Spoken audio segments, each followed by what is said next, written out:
एक chemical reaction और एक न्यूक्लियर रिएक्शन में क्या क्या डिफरेंस होता है। तो एक केमिकल रिएक्शन में इन्वॉल्वमेंट होता है सिर्फ इलेक्ट्रॉन्स का, जो आउटर मोस्ट इलेक्ट्रॉन्स है वो इन्वॉल्व होता है रिएक्शन में, यानी न्यूक्लियस डिस्टर्ब ही नहीं होता है। अब अगर बाबू न्यूक्लियस डिस्टर्ब नहीं हो रहा है तो आप सोचिए प्रोटॉन्स का संख्या और न्यूट्रॉन्स का संख्या में कोई बदलाव नहीं होगा। अगर प्रोटॉन्स और न्यूट्रॉन्स नहीं बदलेगा तो वो एलिमेंट ही नहीं बदलेगा। अगर रिएक्टेंट की तरफ नाइट्रोजन है तो प्रोडक्ट की तरफ नाइट्रोजन जरूर दिखेगा आपको एक केमिकल रिएक्शन में, यानी कि जो भी एलिमेंट रिएक्टेंट में है वो एलिमेंट प्रोडक्ट में होना जरूरी है, और उसी को देख करके हम लोग एक केमिकल रिएक्शन को बैलेंस कर पाते हैं। बैलेंसिंग के समय जो हम लोग प्रिंसिपल ऑफ एटॉमिक कंजर्वेशन लगाते हैं वो तो वही चीज को देख के लगाते हैं ना, कि ये एलिमेंट का नंबर ऑफ एटम्स रिएक्टेंट में इतना है तो प्रोडक्ट में भी इतना होना चाहिए, उसको बराबर करते हैं हम लोग स्टोइकियोमेट्रिक कोएफिशिएंट लगा करके और रिएक्शन बैलेंस हो जाता है।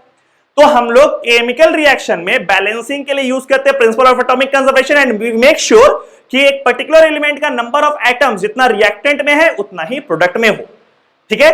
न्यूक्लियर रिएक्शन का मामला थोड़ा अलग है। न्यूक्लियर रिएक्शन में एनर्जी इतना हाई इन्वॉल्व होता है कि जो स्पीशीज आ रहा है टकराने के लिए कोलिजन के समय वो न्यूक्लियस तक पेनिट्रेट कर जाता है, and in that case nucleons का संख्या बदल जाता है, प्रोटॉन्स का, न्यूट्रॉन्स का या दोनों का नंबर चेंज कर जाता है। और अगर न्यूक्लियॉन्स डिस्टर्ब हो रहा है तो वो एलिमेंट बदल जाएगा और आपको ऐसा दिखेगा कि यार रिएक्टेंट में तो कार्बन है लेकिन प्रोडक्ट में कार्बन नहीं दिख रहा है, प्रोडक्ट में नाइट्रोजन है लेकिन रिएक्टेंट में नाइट्रोजन नहीं दिख रहा है। तो वैसे केस में उसको बैलेंस करने के लिए हम लोग प्रिंसिपल ऑफ एटॉमिक कंजर्वेशन नहीं लगा सकते हैं, हम लोग एटम्स को बैलेंस नहीं कर सकते, बल्कि हम लोग बैलेंस करेंगे नंबर ऑफ न्यूक्लियॉन्स को, हम लोग बैलेंस करेंगे नंबर ऑफ प्रोटॉन्स को और नंबर ऑफ न्यूट्रॉन्स को।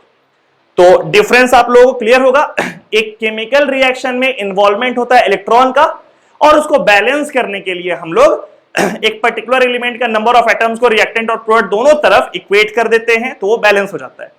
एक न्यूक्लियर रिएक्शन में इन्वॉल्वमेंट होता है न्यूक्लियस का, और उसको बैलेंस करने के लिए हम लोग प्रिंसिपल ऑफ एटॉमिक कंजर्वेशन नहीं लगा सकते बिकॉज एटम बदल गया है। तो हम लोग को लगाना क्या है, हम लोग को लगाना है principle of conservation of number of nucleons, number of protons and number of neutrons, उसको हम लोग बराबर करेंगे और उस न्यूक्लियर रिएक्शन को हम लोग बैलेंस कर लेंगे।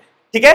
अब न्यूक्लियर रिएक्शन दो तरह का होता है, जैसे देखिए, एक होता है artificial reaction which is bombardment reaction. Bombardment reaction का मतलब उसको हम लोग रिएक्शन को करने का प्रयास अपने साइड से करते हैं, वो खुद ब खुद नहीं हो रहा है, बट उसमें हम कुछ ऐसा हम लोग करते हैं कि वो रिएक्शन हो जाए। जैसे न्यूट्रॉन के डिस्कवरी के टाइम पर जो एक साइंटिस्ट थे चैडविक, उन्होंने लैब में एक एक्सपेरिमेंट सेटअप किया, बेरिलियम का शीट लिया, उसमें अल्फा पार्टिकल्स का बॉम्बार्डमेंट किया तो कुछ प्रोडक्ट बना, obviously that reaction was a nuclear reaction. तो ये जो प्रोसेस था इसको बोलते हैं हम लोग आर्टिफिशियल बॉम्बार्डमेंट रिएक्शन, क्योंकि ये अपने आप नहीं हो रहा है कि बेरिलियम का शीट कहीं पर तो अल्फा पार्टिकल जाके टकरा रहा है और रिएक्शन हो जा रहा है। यहां पर चैडविक उसको प्रॉपर एनर्जी दे करके उसको बॉम्बार्डमेंट किए और उस रिएक्शन को एग्जीक्यूट करवाए, so that reaction is an artificial nuclear reaction और अ बॉम्बार्डमेंट रिएक्शन। ठीक है। जैसे एक और एग्जांपल है, आप लोग को ध्यान में होगा कि रदरफोर्ड जब एक्सपेरिमेंट कर रहे थे, Rutherford alpha particle scattering experiment, तो गोल्ड फॉयल लेकर के अल्फा पार्टिकल का बॉम्बार्डमेंट किए थे, वहां पर भी वो कैसा न्यूक्लियर रिएक्शन करने का प्रयास कर रहे, जहां से एटम का एक नया थ्योरी आया था और न्यूक्लियस का डिस्कवरी हुआ था, तो वहां पर भी आप जो न्यूक्लियर रिएक्शन वो कर रहे थे वो एक बॉम्बार्डमेंट रिएक्शन था। वो अल्फा पार्टिकल को हाई एनर्जी के साथ गोल्ड फॉयल की तरफ बॉम्बार्ड कर रहे थे। ठीक है। यहां पर हम एक एग्जांपल लिखे आर्टिफिशियल बॉम्बार्डमेंट रिएक्शन का, जो कि चैडविक का एक्सपेरिमेंट का रिएक्शन है, डिस्कवरी ऑफ न्यूट्रॉन वाला रिएक्शन है। बेरिलियम के शीट में अल्फा पार्टिकल्स का बॉम्बार्डमेंट हुआ। अल्फा पार्टिकल्स का मतलब होता है हीलियम का न्यूक्लियस, और न्यूक्लियर रिएक्शन में हम लोग सिर्फ न्यूक्लियस ही लिखते हैं, तो यहां पे हम सिर्फ हीलियम लिखे हैं, इस पे कोई चार्ज नहीं लगाए, बिकॉज ये हीलियम का पूरा एटम नहीं है, ये हीलियम का पूरा आयन नहीं है, ये हीलियम का सिर्फ क्या है, न्यूक्लियस। तो बेरिलियम के शीट में अल्फा पार्टिकल्स का बॉम्बार्डमेंट किए, जिसके रिजल्ट में प्रोडक्ट में आप देखिए कार्बन बना और साथ में एक न्यूट्रॉन बना।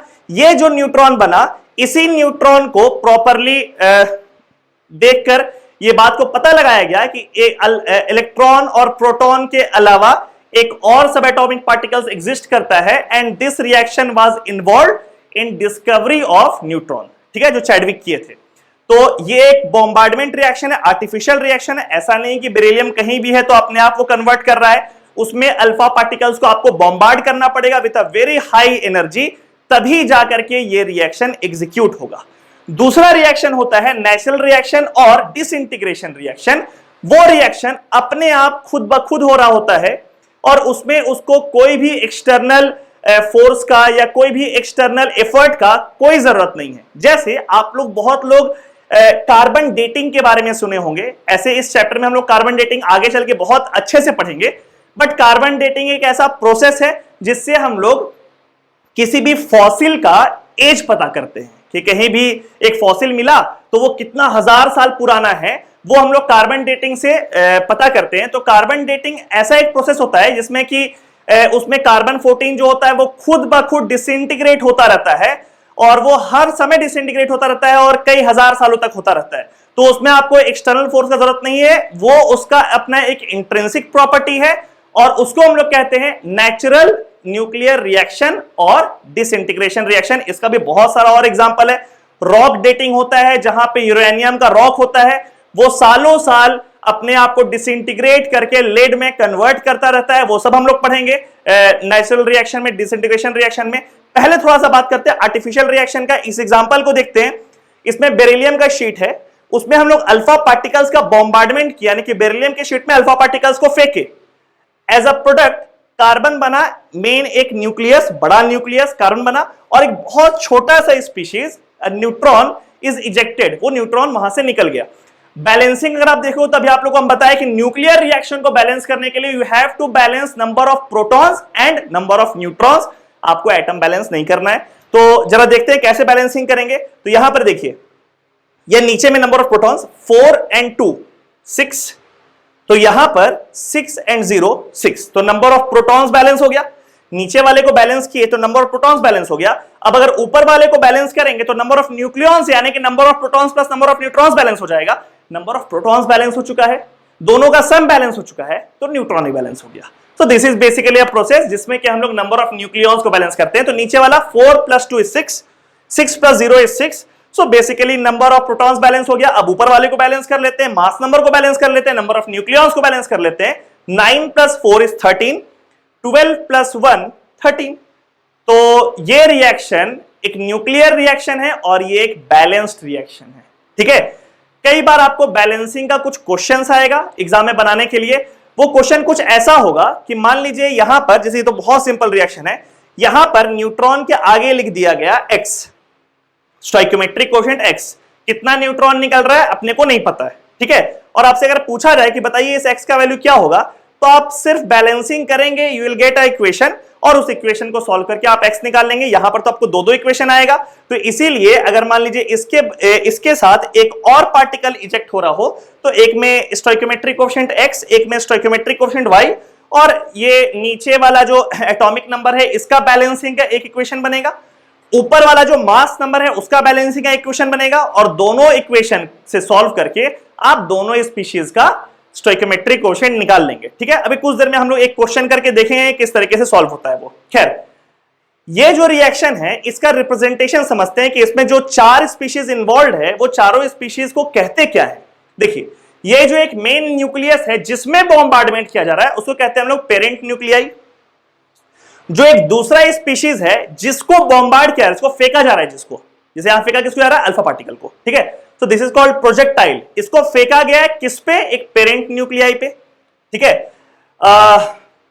यहां प्रोडक्ट के तरफ जो एक मेजर न्यूक्लियस बना है, एक बड़ा न्यूक्लियस बना है, उसको हम लोग कहते हैं डॉटर न्यूक्लियाई, और साथ में एक सब एटॉमिक पार्टिकल या कोई भी छोटा पार्टिकल जो और इजेक्ट हो जाए, एक बड़ा सा न्यूक्लियस के साथ एक बहुत छोटा सा स्पीशीज जो कि निकल जाए, उसका हम लोग नाम देते हैं इजेक्टाइल।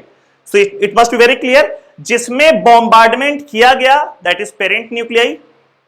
ठीक है, जिसको बॉम्बार्ड किया गया दैट इज प्रोजेक्टाइल। प्रोडक्ट में जो एक मेजर न्यूक्लियस बना उसका नाम क्या है, डॉटर न्यूक्लियाई, वुमेन इंपावरमेंट, और साथ में एक छोटा पार्टिकल निकल गया उसको हम लोग कहेंगे इजेक्टाइल। ठीक है, इसको, ये चारों टर्म आप लोग क्लियर हो गया। अब इसको लिखने का रिप्रेजेंटेशन कैसा होता है, तो रिप्रेजेंटेशन किसी भी बॉम्बार्डमेंट रिएक्शन का ऐसा होता है। देखिए, पेरेंट न्यूक्लियाई का नाम लिखे, ब्रैकेट दिए, ब्रैकेट के अंदर प्रोजेक्टाइल कॉमा इजेक्टाइल, ब्रैकेट क्लोज, और लास्ट में डॉटर न्यूक्लियाई का नाम लिखे। जैसे ये जो रिएक्शन है, the reaction which is involved in discovery of neutrons, उसका रिप्रेजेंटेशन अगर हम लिखेंगे, पेरेंट है बेरिलियम का शीट, तो यहां पे बेरिलियम 94, ब्रैकेट के अंदर प्रोजेक्टाइल अल्फा पार्टिकल तो अल्फा, इजेक्टाइल इज न्यूट्रॉन तो एन। यहां पे ऊपर में लिखने का जरूरत नहीं है, लिखा हुआ रहे तब भी कोई दिक्कत नहीं है, और नहीं लिखा हुआ रहे तब भी तो बहुत कॉमन सी चीज है कि अगर एन लिखा हुआ है तो 10 होगा, अल्फा लिखा हुआ है तो 42 होगा, ठीक है। और ब्रैकेट के बाहर में daughter nuclei which is carbon 12 6। So this is the representation of this nuclear reaction. आपको ये रिएक्शन देके वो पूछ सकता है एग्जाम में, या वो दे करके ये पूछ सकता है, ठीक है।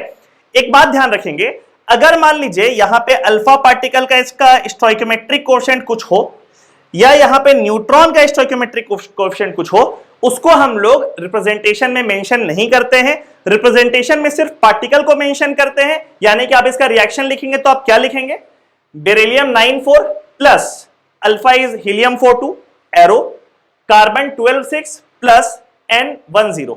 अब आपको यह बात नहीं पता है कि इस अल्फा का और इस न्यूट्रॉन का स्टोइकोमेट्रिक कोएफिशिएंट क्या है, तो वैसे केस में आप फिर से एटॉमिक नंबर और मास नंबर को बैलेंस कीजिए, जो तरीका भी आप लोगों को बताए थे, और उसको सॉल्व करके उन दोनों स्पीशीज का, प्रोजेक्टाइल का और इजेक्टाइल का, आपको स्टोइकोमेट्रिक कोएफिशिएंट निकल आएगा। जैसे यहां पर तो इन दोनों का स्टोइकोमेट्रिक कोएफिशिएंट 1 है, तो यहां पे कोई कंफ्यूजन नहीं है। अगर यहां पे 3 और यहां पे कुछ होता 5, तो वैसे केस में यहां पे 3 यहां पे 5 नहीं लिखते हम लोग, उसका नाम जो है बस वो सिंबल ही लिखेंगे। So this is the representation of this reaction. कोई भी बॉम्बार्डमेंट रिएक्शन का जो रिप्रेजेंटेशन है वो इस फॉर्म में रहेगा, पेरेंट ब्रैकेट प्रोजेक्टाइल कॉमा इजेक्टाइल और लास्ट में डॉटर न्यूक्लियाई। ये किस टाइप का रिएक्शन है, तो टाइप लिखने के टाइम पे हम लोग पेरेंट और डॉटर नहीं लिखते हैं, टाइप लिखने के समय हम लोग सिर्फ ब्रैकेट में प्रोजेक्टाइल और इजेक्टाइल का ही नाम लिखते हैं। एक एग्जांपल हम लोग देखते हैं कि बैलेंसिंग को कैसे एग्जीक्यूट करना है एग्जाम में, और उससे कैसा क्वेश्चन पूछ सकता है। जैसे एक आप एग्जांपल यहां देखिए, क्वेश्चन है ये, यूरेनियम 23892 डिसइंटीग्रेट करके बनाया lead 20682 with release of some alpha particles, x number of alpha particles and y number of beta particles। Beta particles का मतलब इलेक्ट्रॉन होता है, यानी कि उसके पास चार्ज होता है -1 और उसके पास कोई मास नहीं होता है, बिकॉज इलेक्ट्रॉन्स का मास नेग्लिजिबल होता है as compare to mass of nucleus. तो beta particle is nothing but an electron. तो ये बीटा पार्टिकल है जिसमें चार्ज यहां -1 है और ऊपर मास के नाम पर कुछ भी नहीं है। तो कुछ अल्फा पार्टिकल निकला और कुछ बीटा पार्टिकल निकला। क्वेश्चन ये है कि अल्फा पार्टिकल कितना निकला है और बीटा पार्टिकल कितना निकला है, यानी कि इस x का वैल्यू, इस स्टोइकोमेट्रिक कोएफिशिएंट x का वैल्यू और इस y का वैल्यू हम लोग को निकालना है।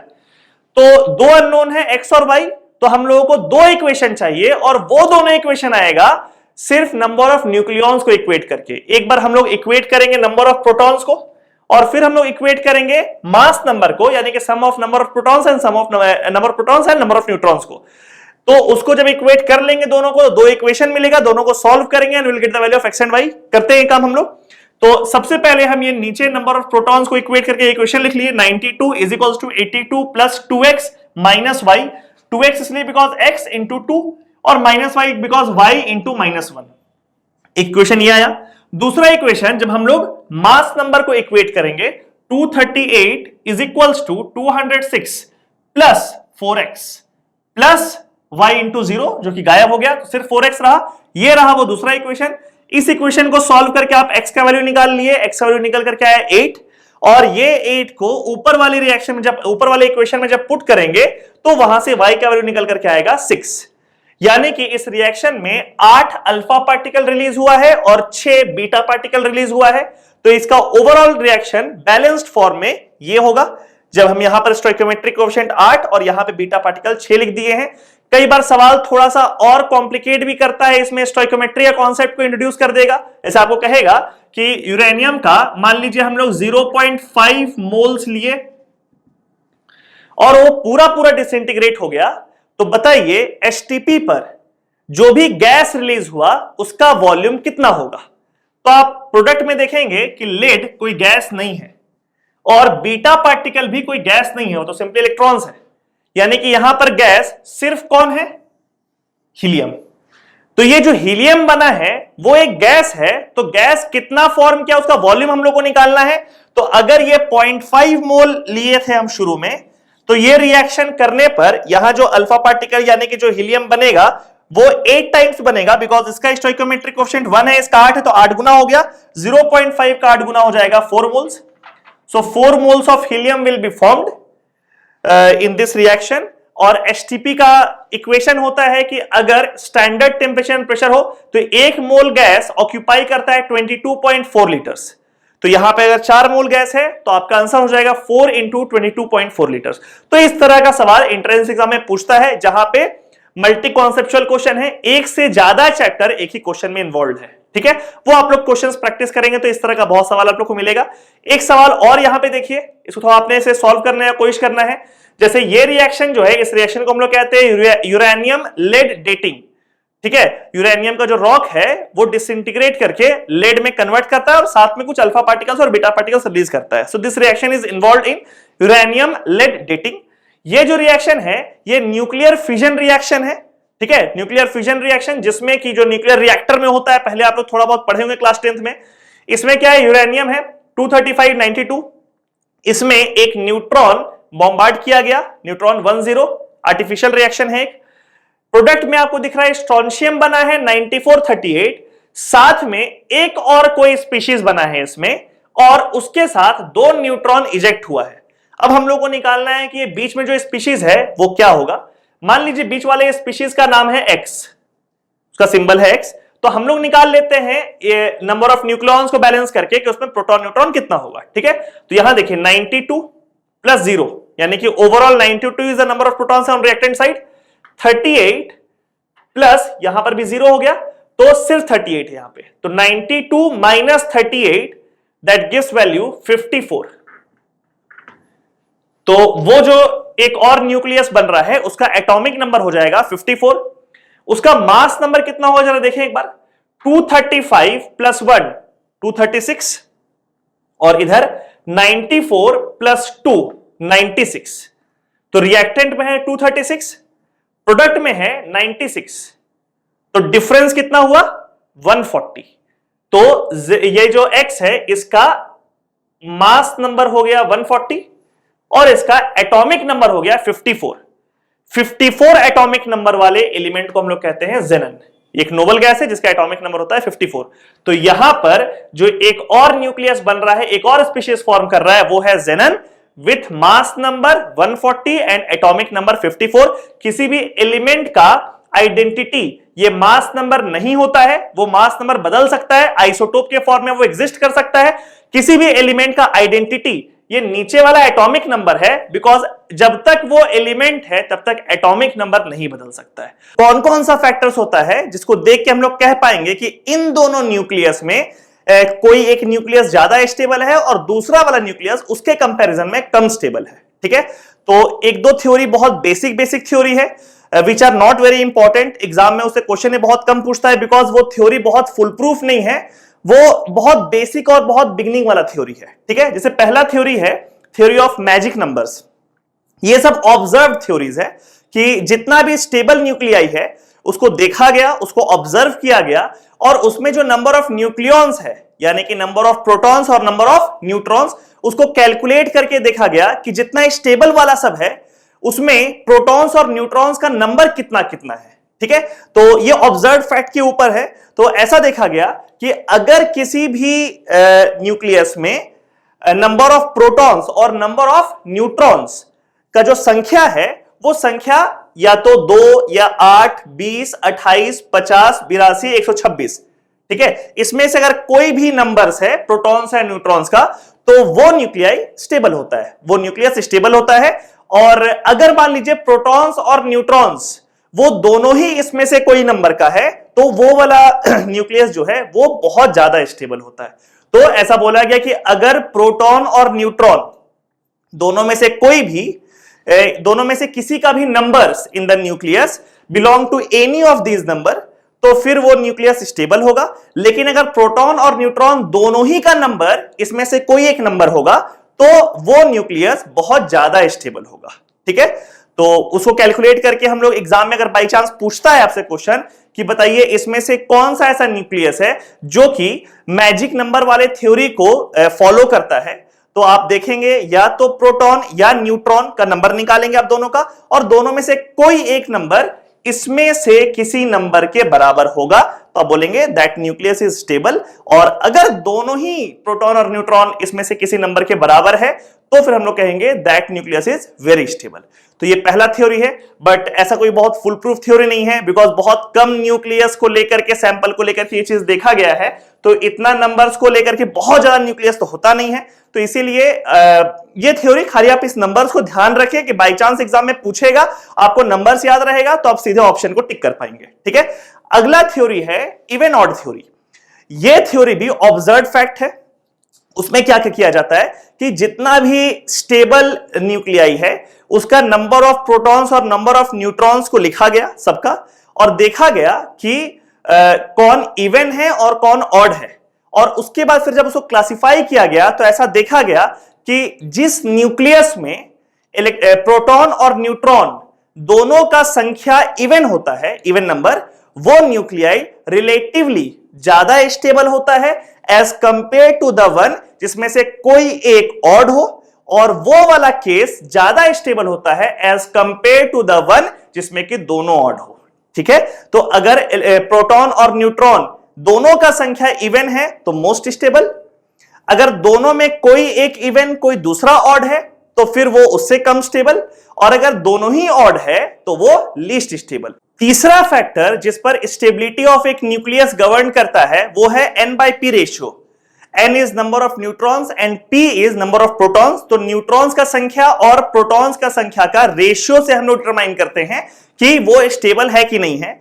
ये वाला फैक्टर बहुत इंपॉर्टेंट है बिकॉज ये बहुत बड़े सैंपल स्पेस ऑफ न्यूक्लियाई को कवर करता है। ठीक है, क्या किया जाता है इसमें, जितना भी स्टेबल न्यूक्लियस है सबका नंबर ऑफ न्यूट्रॉन्स और नंबर ऑफ प्रोटॉन्स को कैलकुलेट कर लिया जाएगा और एक ग्राफ में उसको प्लॉट कर दिया जाएगा। जैसे इस ग्राफ को देखिए, इसमें y एक्सिस में है n which means number of neutrons, x axis में है p यानी कि नंबर ऑफ प्रोटॉन्स, और यहां पे ये जो ब्लैक वाला लाइन आप लोग को दिख रहा है पूरा, this black line indicates x equal to y वाला स्ट्रेट लाइन, यानी कि इस लाइन में कोई भी पॉइंट अगर आप बनाते हैं तो वो पॉइंट इंडिकेट करता है उस जगह पर कि नंबर ऑफ न्यूट्रॉन्स और नंबर ऑफ प्रोटॉन्स उस पॉइंट पर सेम है दोनों। ठीक है, फिर क्या किया गया, इस पूरे कर्व में जितना भी स्टेबल न्यूक्लियाई है उसको लिया गया और उसमें नंबर ऑफ प्रोटॉन्स और नंबर ऑफ न्यूट्रॉन्स को कैलकुलेट किया गया, और जो भी नंबर आएगा वो इस कर्व में किसी एक जगह पे प्लॉट हो जाएगा।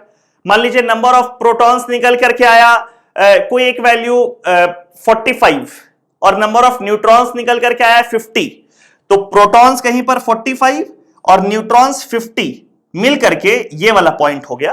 तो उस पॉइंट को ये आप ध्यान रखिएगा, इस लाइन से हम ऊपर बनाए उसको, बिकॉज न्यूट्रॉन्स का संख्या प्रोटॉन से ज्यादा हम बोले प्रोटॉन 45 है और न्यूट्रॉन 50 है, तो न्यूट्रॉन का संख्या अगर प्रोटॉन से ज्यादा है तो वो प्लॉट इस स्ट्रेट लाइन के ऊपर होगा, और अगर किसी केस में न्यूट्रॉन का संख्या कम है और प्रोटॉन का संख्या ज्यादा है, जो कि किसी भी स्टेबल न्यूक्लियस में नहीं होता है, अगर वैसा होता हाइपोथेटिकली तो फिर हम लोग का वो प्लॉट इस स्ट्रेट लाइन के नीचे आता। ठीक है, तो वो प्लॉट हम लोग देख लेंगे, उसको यहां पर प्लॉट कर लिए। ऐसा किया गया जितना भी स्टेबल न्यूक्लियाई है सबके लिए, और फिर उसको प्लॉट करके एक रीजन बनाया गया। वो रीजन आप देखिए रेड से प्रॉपरली कवर्ड है। ये जो रेड वाला रीजन है जो कि यहां से शुरू हुआ है, धीरे धीरे ये इसका विड्थ बढ़ता रहा है और यहां पे आके क्लोज हुआ है, ये पूरा रीजन को हम लोग कहते हैं स्टेबिलिटी जोन। यानी कि जितना भी स्टेबल न्यूक्लियाई है, जब उसका नंबर ऑफ प्रोटॉन्स और नंबर ऑफ न्यूट्रॉन्स को कैलकुलेट करके इस कर्व में, इस ग्राफ में प्लॉट किया गया और वो सारे पॉइंट्स को किसी एक एरिया में शेड किया गया, तो वो वाला एरिया निकल के आया स्टेबिलिटी जोन। तो अगर कोई भी न्यूक्लियस, अगर कोई भी एटम का नंबर ऑफ प्रोटॉन्स और नंबर ऑफ न्यूट्रॉन्स इस तरीके से है एज सच कि उसका इंडिकेशन, उसका प्लॉट इस रीजन के अंदर है, तो हम कहेंगे कि वो स्टेबल है। और अगर किसी का प्लॉट, किसी का पॉइंट इस रीजन के, इस जोन के बाहर है, तो हम कहेंगे कि वो न्यूक्लियस अनस्टेबल है। तो ये बहुत इंपॉर्टेंट है क्योंकि जितना भी स्टेबल होता है न्यूक्लियस, उन सब का प्रोटॉन न्यूट्रॉन को लेकर के ये ग्राफ बनाया गया है, और ये वाला पार्ट है स्टेबिलिटी जोन का, जिसके अंदर रहने वाला सारा न्यूक्लियस स्टेबल है और उसके बाहर रहने वाला सारा न्यूक्लियस अनस्टेबल है। इस कर्व को आप गौर से देखिए तो आपको दिखेगा जो लो एटॉमिक नंबर वाला रीजन है उसमें नंबर ऑफ न्यूट्रॉन्स और नंबर ऑफ प्रोटॉन्स लगभग एक दूसरे के बराबर होता है।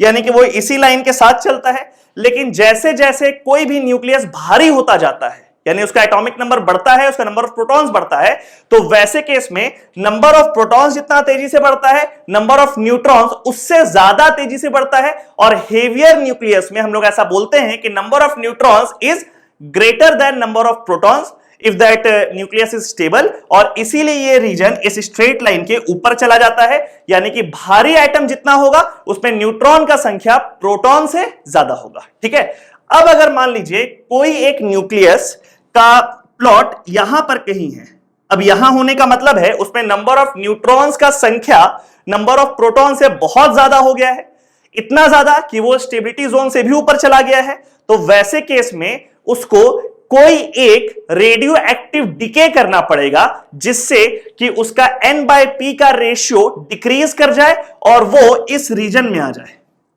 ठीक है, सिमिलरली अगर मान लीजिए किसी एक न्यूक्लियस का प्लॉट कहीं यहां आता है, इसका मतलब उसका N/P का रेशियो स्टेबिलिटी जोन के नीचे है, तो उसको कोई एक रेडियो एक्टिव डिके करना पड़ेगा जिससे कि उसका N/P का रेशियो इंक्रीज कर जाए और वो इस स्टेबिलिटी जोन में पहुंच जाए। तो अगर कोई भी न्यूक्लियस जिसका नंबर ऑफ प्रोटॉन्स और नंबर ऑफ न्यूट्रॉन्स उस तरीके से नहीं है कि वो स्टेबिलिटी जोन के अंदर है, या तो उसके नीचे है या तो उसके ऊपर है, तो वैसे केस में that nucleus undergoes radio active decay. अगर नीचे है तो ऐसा कोई रेडियो एक्टिव डिके करेगा जिससे उसका N/P का रेशियो बढ़े। अगर वो N/P स्टेबिलिटी जोन के ऊपर है तो ऐसा कोई रेडियो एक्टिव डिके करेगा जिससे उसका N/P का रेशियो डिक्रीज करे, सो दैट कि फाइनली वो स्टेबिलिटी जोन के अंदर आ जाए। अब वो रेडियो एक्टिव डिके कैसे करेगा, रेडियो एक्टिव डिके किस किस तरह का होता है, कौन सा रेडियो एक्टिव डिके से N/P का रेशियो बढ़ता है और कौन से रेडियो एक्टिव डिके से N/P का रेशियो घटता है, ये बस हम लोग अभी तुरंत देखेंगे। बट आप बस ये ध्यान रखिएगा कि सारे रेडियो एक्टिव डिके से या तो N/P का रेशियो बढ़ेगा या घटेगा, तो वैसे केस में हम लोग उसको चूज करेंगे जो कि उस न्यूक्लियस को स्टेबिलिटी जोन तक पहुंचा पाए। ठीक है, तो ये N/P रेशियो के अकॉर्डिंग हो गया स्टेबिलिटी, जो कि काफी इंपॉर्टेंट है। इस पर और बात करेंगे जब हम लोग रेडियो एक्टिव डिके पढ़ेंगे। आखिरी स्टेबिलिटी गवर्निंग फैक्टर है बाइंडिंग एनर्जी पर न्यूक्लियॉन। इसका चर्चा अभी नहीं कर रहे हैं बिकॉज अभी N/P के रेशियो का बात हो रहा है, तो पहले हम लोग रेडियो एक्टिव डिके पढ़ के और N/P वाला फैक्टर अच्छा है समझ लेते हैं कि किस तरीके से कोई भी न्यूक्लियस स्टेबिलिटी जोन में पहुंचता है। और फिर इस टॉपिक के अंत में हम लोग बाइंडिंग एनर्जी पर न्यूक्लियॉन पढ़ लेंगे कि किस तरह बाइंडिंग एनर्जी होता क्या है, उसको कैलकुलेट कैसे करते हैं, और बाइंडिंग एनर्जी पर न्यूक्लियॉन जो होता है वो किस तरीके से किसी भी न्यूक्लियस का स्टेबिलिटी को गवर्न करता है। ठीक है, तो अभी के लिए will start types of radio active decay. अब हम लोग देखते हैं रेडियो एक्टिव डिके अलग अलग कितने तरह का होता है और हर का इंपैक्ट N/P रेशियो में क्या बनता है, और डिके होने के बाद जो प्रोडक्ट बनता है उसका रिलेशन रिएक्टेंट वाले न्यूक्लियस के साथ क्या होता है। ठीक है, so we start with alpha decay. Alpha decay का मतलब होता है कि किसी भी एक रेडियो एक्टिव डिके में, किसी भी एक रिएक्शन में, न्यूक्लियर रिएक्शन में प्रोडक्ट के तरफ एक अल्फा पार्टिकल निकल जाए। अल्फा पार्टिकल का मतलब हीलियम का न्यूक्लियस। तो एक एग्जांपल से आप लोगों को समझा रहे, देखिए यहां पे एक एलिमेंट है X, न्यूक्लियस का नाम है X, उसका मास नंबर है A और एटॉमिक नंबर है Z। एक अल्फा पार्टिकल निकल गया हीलियम 42, तो उसका मास नंबर 4 से कम हो जाएगा और उसका एटॉमिक नंबर 2 से कम हो जाएगा। किसका? जो प्रोडक्ट में न्यूक्लियस बन रहा है। तो यहां जो Y बना उसमें मास नंबर हो गया A-4 और एटॉमिक नंबर हो गया Z-2। बैलेंसिंग कैसे होता है आप लोगों को पता है, A-4 और Z-2 कैसे लिखे हैं हम, तो मास नंबर को इक्वेट कर दिया जाए और एटॉमिक नंबर को इक्वेट कर दिया जाए तो उससे आप कैलकुलेट कर सकते हैं उसका वैल्यू। ठीक है, वो लास्ट वीडियो लेक्चर में हम आप लोगों को समझाए थे। अब यहां पे आप गौर से देखिए ये X और Y के बीच में रिलेशन क्या है। X और Y एक दूसरे के साथ आइसोडाइपर्स है। आइसोडाइपर्स क्या होता है? तो आइसोडाइपर्स उन दोनों स्पीशीज को कहते हैं जिसका N-P का वैल्यू सेम होता है। ठीक है, इसे यहां पे आप गौर से देखिए, एटॉमिक नंबर का वैल्यू 2 से घटा है और मास नंबर का वैल्यू 4 से घटा है। मास नंबर में कौन कौन होता है? प्रोटॉन्स और न्यूट्रॉन्स दोनों होता है। और एटॉमिक नंबर का मतलब क्या होता है? प्रोटॉन्स। तो प्रोटॉन्स का संख्या घटा है 2 से और मास नंबर घटा है 4 से, जिसमें प्रोटॉन्स और न्यूट्रॉन्स दोनों हैं। यानी कि प्रोटॉन अगर 2 से घटा है तो न्यूट्रॉन भी 2 से घटा होगा, सो दैट कि ओवरऑल डिक्रीमेंट मास नंबर में कितना हो जाएगा, 4 का। ठीक है, तो प्रोटॉन्स का संख्या कितना से डिक्रीज किया, 2 से, और न्यूट्रॉन्स का संख्या भी कितना से डिक्रीज किया, 2 से। ठीक है, जब प्रोटॉन्स और न्यूट्रॉन्स दोनों का संख्या 2 से डिक्रीज किया है तो n माइनस पी का वैल्यू सेम रहेगा, और इसीलिए x और z एक दूसरे का आइसोडाइपर्स है। ऐसा सच आपको अगर नहीं समझ में आ रहा है तो आप एक काम करो, z के लिए नंबर ऑफ प्रोटॉन्स लिखो, x के लिए नंबर ऑफ प्रोटॉन्स लिखो z, और नंबर ऑफ न्यूट्रॉन्स लिखो a माइनस z। ठीक है, y के लिए नंबर ऑफ प्रोटॉन्स लिखो z माइनस 2, और नंबर ऑफ न्यूट्रॉन्स क्या लिखोगे, a minus 4 minus z minus 2। अब इसका number of neutrons number of protons आपके पास है, n माइनस p निकाल लो। इसका number of neutrons number of protons आपके पास है, n माइनस p निकाल लो, और देखो दोनों का n माइनस p का वैल्यू सेम आएगा, which means x and y are isodiapers. During alpha decay, the product formed, the nucleus formed in the product is isodiaper of the reactant, और ये एकमात्र रेडियोएक्टिव डिके है जिसमें कि आइसोडाइपर्स form करता है। ठीक है, अब इस प्रोसेस में n बाई पी रेशियो में क्या फर्क पड़ेगा, तो n बाई पी का रेशियो इंक्रीज कर जाएगा।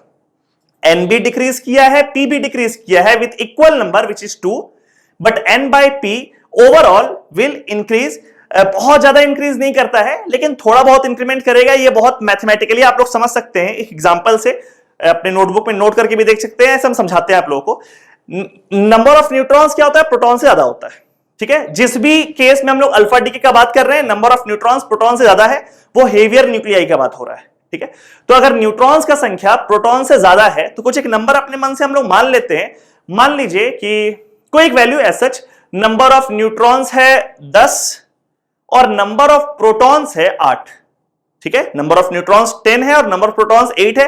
हम बहुत बेसिक वैल्यू, छोटा सा वैल्यू लिए हैं, जबकि ये वाला डिके हो रहा है बहुत हेवियर न्यूक्लियाई में, लेकिन हम छोटा वैल्यू इसलिए लिए ताकि आप कैलकुलेशन वाइज समझ पाए कि कैसे n बाई पी का रेशियो बढ़ रहा है। तो न्यूट्रॉन्स अगर 10 है और प्रोटॉन्स 8 है तो n बाई पी का वैल्यू है 10 बाई 8, जो एक वैल्यू आएगा आप निकाल लेंगे। ठीक है, during alpha decay both neutron and proton decrease by 2, सो नया न्यूट्रॉन हो जाएगा 8 और नया प्रोटॉन हो जाएगा 6। तो अब नया n बाई पी का रेशियो निकल के आएगा 8 बाई 6, वो भी एक वैल्यू आप निकाल लेंगे जो कि पिछले वाले ओरिजिनल वैल्यू से ज्यादा निकल के आएगा। ठीक है, तो ये ध्यान रखना है कि अल्फा डिके जब भी हम लोग करते हैं तो वैसे केस में n बाई पी का जो रेशियो है वो इंक्रीज करता है फॉर हेवियर न्यूक्लियस। हाँ, बहुत लाइटर न्यूक्लियस अगर कोई है जिस केस में प्रोटॉन और न्यूट्रॉन का संख्या सेम है, इक्वल है, तो वैसे केस में n बाई पी रेशियो में कोई चेंज नहीं होगा। वो पहले भी 1 था, बाद में भी 1 रहेगा, लेकिन जो हेवियर न्यूक्लियाई वैसे केस में n बाई पी का रेशियो इंक्रीज कर जाएगा। So during alpha decay n by P का ratio for heavier nuclei increases. ठीक है, तो ये पहला रेडियोएक्टिव डिके था जिसमें कि रिएक्टेंट और प्रोडक्ट न्यूक्लियस जो है वो दोनों एक दूसरे का आइसोडाइपर्स है, और इस प्रोसेस में n बाई पी का रेशियो बढ़ता है, इंक्रीज करता है। दूसरा रेडियोएक्टिव डिके है beta decay. Now what is beta particle? Beta particle is nothing but electron, यानी कि उसका चार्ज कितना है, चार्ज उसमें -1 है, और उस पर मास क्या है, मास का 0 है। Mass of electron is negligible as compare to mass of atom और मास ऑफ न्यूक्लियस। ठीक है, तो बीटा डिके में प्रोडक्ट में एक बीटा पार्टिकल एमिट हो रहा है। ठीक है, एक इलेक्ट्रॉन निकल रहा है। तो इस प्रोसेस में x mass number is a, atomic number is z, एक बीटा पार्टिकल निकल गया, तो जो प्रोडक्ट में दूसरा न्यूक्लियस बनेगा उसका क्रेडेंशियल्स क्या होगा, उसका मास नंबर एटॉमिक नंबर क्या होगा। तो फिर से आप मास नंबर और एटॉमिक नंबर को इक्वेट करेंगे और सॉल्व करके देख लेंगे कि इसका मास नंबर a ही रहेगा बिकॉज यहां 0 है, और एटॉमिक नंबर z+1 यानी कि 1 से ज्यादा हो जाएगा, एक बढ़ जाएगा वैसे केस में, क्योंकि यहां पे -1 है तो उसको कंपनसेट करने के लिए यहां आपको एक बढ़ाना पड़ेगा। So that atomic number increases by 1 and mass number remains constant. Now if mass number remains constant यानी कि number of nucleons remains constant, तो आप लोगों को पता है कि ये x और y एक दूसरे का आइसोबार्स है। This x and y are isobars of each other. ठीक है, आइसोबार्स किसको बोलते हैं? जो दो न्यूक्लियस ऐसा हो जिसका मास नंबर सेम हो, यानी कि नंबर ऑफ न्यूक्लियॉन सेम हो, यानी कि sum of protons and neutron same हो, तो उसको हम लोग आइसोबार्स बोलते हैं। This x and y are isobars. और एक बात ध्यान रखना है, जब भी बीटा डिके होता है ना, तो उस बीटा डिके वाले प्रोसेस में कुछ नहीं होता है, एक न्यूट्रॉन प्रोटॉन में कन्वर्ट कर जाता है न्यूक्लियस में, एक न्यूट्रॉन प्रोटॉन में कन्वर्ट कर जाता है, एंड ड्यूरिंग द प्रोसेस एक बीटा पार्टिकल निकलता है जो कि वहां से एमिट होकर के भाग जाता है। तो यहां पर आप देखिए जब एक न्यूट्रॉन प्रोटॉन में कन्वर्ट करता है तो वैसे केस में बैलेंस करने के लिए यहां पे आप क्या कर रहे हैं, एक इलेक्ट्रॉन लिख दिए यानी कि बीटा पार्टिकल। तो beta emission is actually associated with conversion of neutron to proton. तो ये बैलेंस्ड भी है, आप देखिएगा mass number atomic number balance करोगे तो हो जाएगा। सो अगर एक बीटा पार्टिकल में न्यूट्रॉन प्रोटॉन में कन्वर्ट करता है तो वैसे केस में आप खुद सोचिए न्यूट्रॉन का संख्या घटा और प्रोटॉन का संख्या बढ़ा, because neutron has been converted to proton, so neutron decreases and proton increases. तो n बाई पी रेशियो क्या होगा, डिक्रीज कर जाएगा। n डिक्रीज किया है, p इंक्रीज किया है, न्यूमरेटर डिक्रीज किया है और डिनोमिनेटर इंक्रीज किया है, तो वैसे केस में n बाई पी का रेशियो डिक्रीज कर जाएगा। तो अभी और भी रेडियो एक्टिव डिके है, अभी हम लोग सिर्फ दो बात किए हैं, अल्फा डिके और बीटा डिके। अल्फा डिके में n बाई पी का रेशियो बढ़ता है, बीटा डिके में n बाई पी का रेशियो घटता है। तो अगर मान लीजिए किसी न्यूक्लियस का number of protons and neutrons are such that कि वो स्टेबिलिटी जोन के नीचे, तो अपना स्टेबिलिटी जोन पे जाने के लिए उसको n बाई पी का रेशियो को बढ़ाना पड़ेगा और इन दोनों में वो न्यूक्लियस चूज करेगा अल्फा डिके को। लेकिन अगर उसका जो पॉइंट है, अगर उसका जो नंबर ऑफ न्यूट्रॉन्स प्रोटॉन्स का जो प्लॉट है वो उस स्टेबिलिटी जोन के ऊपर है, तो वैसे केस में उसको अपना n बाई पी का रेशियो को डिक्रीज करना पड़ेगा स्टेबिलिटी जोन में जाने के लिए। और डिक्रीज करने के लिए इन दोनों में say that nucleus can choose beta decay जिसमें n बाई पी का रेशियो डिक्रीज करता है, जिसका बात हम लोग कर रहे थे कि अगर कोई न्यूक्लियस स्टेबिलिटी जोन में नहीं है तो वो कोई एक रेडियो एक्टिव डीके को चूज करके उस स्टेबिलिटी जोन में जा सकता है। तो यहां पर दोनों वैरायटी आपके सामने, अभी और भी आने वाला है रेडियो एक्टिव डीके। यहां पे आप देखिए अल्फा डीके जब होता है तो आइसोडाइपर्स बन रहा है, याद रखना है आप लोगों को। बीटा डीके जब होगा तो आइसोबार्स बन रहा है।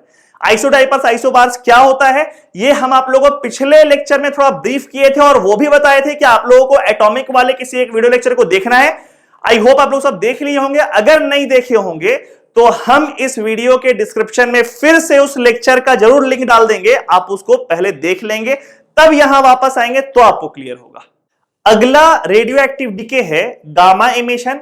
गामा एमिशन एक ऐसा रेडियो एक्टिव डिके है जिसमें न्यूट्रॉन बाय प्रोटॉन का जो रेशियो है उसमें कोई फर्क नहीं पड़ता है। गामा एमिशन में होता क्या है, जो गामा रेज होता है वो पार्टिकल नेचर का तो होता नहीं है, उसके पास कोई मास या चार्ज नहीं होता है, वो एक इलेक्ट्रोमैग्नेटिक रेडिएशन होता है जिसके पास सिर्फ एनर्जी होता है और वो फोटोन के फॉर्म में ट्रांसफर होता है। जैसे यहां पे देखिए गामा एमिशन जब हो रहा है तो ये इसको हम लोग बोल सकते हैं गामा रेज और gamma particles. As such gamma particles बोलते हैं बट उसके पास कोई मास नहीं होता, उसके पास कोई पार्टिकल नेचर नहीं होता है। It is just a radiation that contains energy according to Planck's quantum theory E is equals to h nu, और वो फोटोन कैरी करता है उसको। तो जब भी कोई गामा रेज निकलता है, गामा पार्टिकल निकलता है तो सिर्फ एनर्जी का लॉस होता है। तो यहां पर आप देखिए रिएक्टेंट में भी जो न्यूक्लियस है, जो एटम है वो x है, प्रोडक्ट में भी x है, इसका मास नंबर और एटॉमिक नंबर में कोई बदलाव नहीं हुआ है, यानी कि n बाई पी का रेशियो में कोई चेंज नहीं हुआ है। सिर्फ अंतर क्या हुआ है कि यहां पे आप देखिए हमें स्टार मार्क लगाए, यहां पे स्टार नहीं है। स्टार का मतलब होता है एक्साइटेड स्टेट और बिना स्टार मार्क अगर लिखा हुआ है तो इसका मतलब होता है ग्राउंड स्टेट। तो गामा एमिशन के टाइम पर कोई भी एक न्यूक्लियस, कोई भी एक एटम एक्साइटेड स्टेट में था जो कि ग्राउंड स्टेट में आया है और एक्साइटेड से ग्राउंड आने के दौरान कुछ एनर्जी लॉस हुआ है और वो एनर्जी लॉस हुआ है गामा रेज के फॉर्म में, गामा एमिशन के फॉर्म में। तो कहीं भी अगर गामा एमिशन लिखा हुआ रहे तो ध्यान रखना है n बाई पी रेशियो के में कोई डिफरेंस नहीं होगा। रिएक्टेंट और प्रोडक्ट दोनों के तरफ जो भी एटम होगा वो सेम होगा, उसका मास नंबर एटॉमिक नंबर में कोई फर्क नहीं होगा, सिर्फ दोनों के एनर्जी में डिफरेंस होगा। रिएक्टेंट में जो एटम होगा उसका एनर्जी ज्यादा होगा और प्रोडक्ट वाले का एनर्जी कम होगा। The difference in energy will be equal to the energy carried by gamma rays. अगला रेडियो एक्टिव डिके है पॉजिट्रॉन एमिशन। अब ये पॉजिट्रॉन होता क्या है? पॉजिट्रॉन एक इलेक्ट्रॉन का भाई है, जितना मास इलेक्ट्रॉन का होता है उतना ही मास पॉजिट्रॉन का होता है। सिर्फ एक डिफरेंस है, इलेक्ट्रॉन के पास चार्ज होता है -1 और पॉजिट्रॉन के पास चार्ज होगा +1। इसका मतलब पॉजिट्रॉन एक पॉजिटिवली चार्ज इलेक्ट्रॉन है जिसमें चार्ज होता है +1, लेकिन मास उसका इलेक्ट्रॉन के मास के बराबर होता है, विच इज 9.1 इंटू 10⁻31 kg, और चार्ज जो कि इलेक्ट्रॉन में होता है -1.6 इंटू 10⁻19 कूलम, वो पॉजिट्रॉन में हो जाता है +1.6 इंटू 10⁻19 कूलम। ध्यान रखना, एक प्रोटॉन पॉजिट्रॉन से अलग होता है। दोनों के पास चार्ज सेम होता है +1, लेकिन प्रोटॉन बहुत भारी होता है इलेक्ट्रॉन से और पॉजिट्रॉन का मास इलेक्ट्रॉन के मास के बराबर होता है। तो एकदम क्लियर रखिए कॉन्सेप्ट, प्रोटॉन डिफरेंट है, पॉजिट्रॉन अलग है, इलेक्ट्रॉन अलग है। सिमिलरिटीज और डिफरेंसेस क्या क्या है? इलेक्ट्रॉन और पॉजिट्रॉन का मास सेम है, चार्ज का मैग्नीट्यूड सेम है, सिर्फ साइन अलग अलग है। प्रोटॉन और पॉजिट्रॉन दोनों का चार्ज सेम है, लेकिन दोनों का मास में बहुत डिफरेंस है। प्रोटॉन बहुत ज्यादा भारी होता है एज कंपेयर टू इलेक्ट्रॉन और पॉजिट्रॉन। तो पॉजिट्रॉन एमिशन को, पॉजिट्रॉन को हम लोग इंडिकेट करते E+10, जैसे इलेक्ट्रॉन को इंडिकेट करते थे E-10, तो पॉजिट्रॉन इज E+10। तो पॉजिट्रॉन एमिशन का मतलब किसी भी एक न्यूक्लियर रिएक्शन में क्या होगा? पॉजिट्रॉन निकलेगा। पॉजिट्रॉन निकलने का मतलब प्रोडक्ट में ये पॉजिट्रॉन एमिट हुआ है, जिसके वजह से एटॉमिक नंबर 1 से घट जाएगा। यहां पे अगर +1 है तो यहां पर एटॉमिक नंबर हो जाएगा Z-1, सो दैट कि एटॉमिक नंबर बैलेंस रहे और मास नंबर सेम रहेगा, बिकॉज यहां पे इसका मास 0 है। तो यहां पे आप गौर से देखिए कि जो X और Y बना है, X एंड Y, एक बार सोचिएगा कि ये दोनों के बीच में रिलेशन क्या होगा? एटॉमिक नंबर अलग अलग है लेकिन मास नंबर सेम है, so these are isobars. X and Y are isobars. ठीक है, तो ये पहला बात हो गया रिलेशन का। दूसरा, एक पॉजिट्रॉन एमिशन जब होता है तो N/P रेशियो में क्या फर्क पड़ता है? तो इसको आप गौर से देखिए कि जब भी पॉजिट्रॉन एमिशन होगा, यहां पर हम लिख रहे हैं कि एक प्रोटॉन कन्वर्ट कर जाएगा एक न्यूट्रॉन में, प्लस यहां पर एक पॉजिट्रॉन। ठीक है, तो जब भी एक पॉजिट्रॉन एमिशन होता है तो इस तरह का एक कन्वर्जन होता है कि एक प्रोटॉन एक न्यूट्रॉन में कन्वर्ट कर जाता है। तो इसको आप बैलेंस कीजिएगा, तो यहां पे 1, यहां पे 1 और ऊपर में भी बैलेंस्ड है। तो आप सोचिए, जब प्रोटॉन न्यूट्रॉन में कन्वर्ट कर रहा है तो न्यूट्रॉन का संख्या बढ़ गया और प्रोटॉन का संख्या घट गया, तो N/P रेशियो पॉजिट्रॉन एमिशन के टाइम पर N/P का रेशियो इंक्रीज कर जाएगा, because it is basically conversion of proton to neutron. So number of neutron particle increases and number of proton particle decreases. ठीक है, तो ये हो गया पॉजिट्रॉन एमिशन, जिसमें कि अगर कोई न्यूक्लियस का प्लॉट N/P वाले कर्व में उस स्टेबिलिटी जोन से नीचे है तो वो पॉजिट्रॉन एमिशन करके उस स्टेबिलिटी जोन में जा सकता है। उसमें रिएक्टेंट और प्रोडक्ट में जो न्यूक्लियस है वो दोनों एक दूसरे का आइसोबार है। ठीक है, अब आते हैं इस तरफ। अगला रेडियो एक्टिव डिके है इलेक्ट्रॉन कैप्चर। इलेक्ट्रॉन कैप्चर का मतलब होता है कि इस बार जब भी कैप्चर वर्ड आ जाए, इसका मतलब जो भी सब एटॉमिक पार्टिकल है वो प्रोडक्ट में नहीं बल्कि रिएक्टेंट की तरफ रहेंगे, और जब भी एमिशन या डीके होता है इसका मतलब कि वो प्रोडक्ट में रहेंगे। ठीक है, तो इस बार इलेक्ट्रॉन रहेगा रिएक्टेंट में, एक न्यूक्लियस है जिसमें इलेक्ट्रॉन को कैप्चर किया और वो दूसरे न्यूक्लियस में कन्वर्ट कर गया। इसको आप बैलेंस करेंगे तो यहां पर एटॉमिक नंबर -1 Z-1 हो गया और ऊपर में मास नंबर सेम रहेगा, बिकॉज यहां पे मास नंबर 0 है। फिर से X और Y को आप गौर से देखो, ये आइसोबार्स है। तो आप एक चीज देख रहे हैं, जब हम लोग अल्फा डीके किए थे उस समय X और Y जो बना था वो आइसोडाइपर्स था। आइसोडाइपर्स अल्फा डीके के अलावा और किसी भी रेडियो एक्टिव डीके में नहीं फॉर्म करता है, लेकिन आइसोबार्स बीटा डीके में भी बना था, आइसोबार्स पॉजिट्रॉन एमिशन में भी बना, आइसोबार्स यहां पर इलेक्ट्रॉन कैप्चर में भी बना है। तो अगर आपको आइसोबार्स बनाना है तो आपके पास एक से ज्यादा रेडियो एक्टिव डीके है, आप बीटा डीके, पॉजिट्रॉन एमिशन या इलेक्ट्रॉन कैप्चर में से कोई भी एग्जीक्यूट करके आइसोबार फॉर्म कर सकते हैं। तो यहां पर X और Y आइसोबार है। Electron capture can be associated with conversion of proton to neutron, again like a positron emission. इसमें भी प्रोटॉन इलेक्ट्रॉन में, प्रोटॉन न्यूट्रॉन में कन्वर्ट करता है through capture of an electron. सब कुछ बैलेंसिंग आप देखते जाइएगा।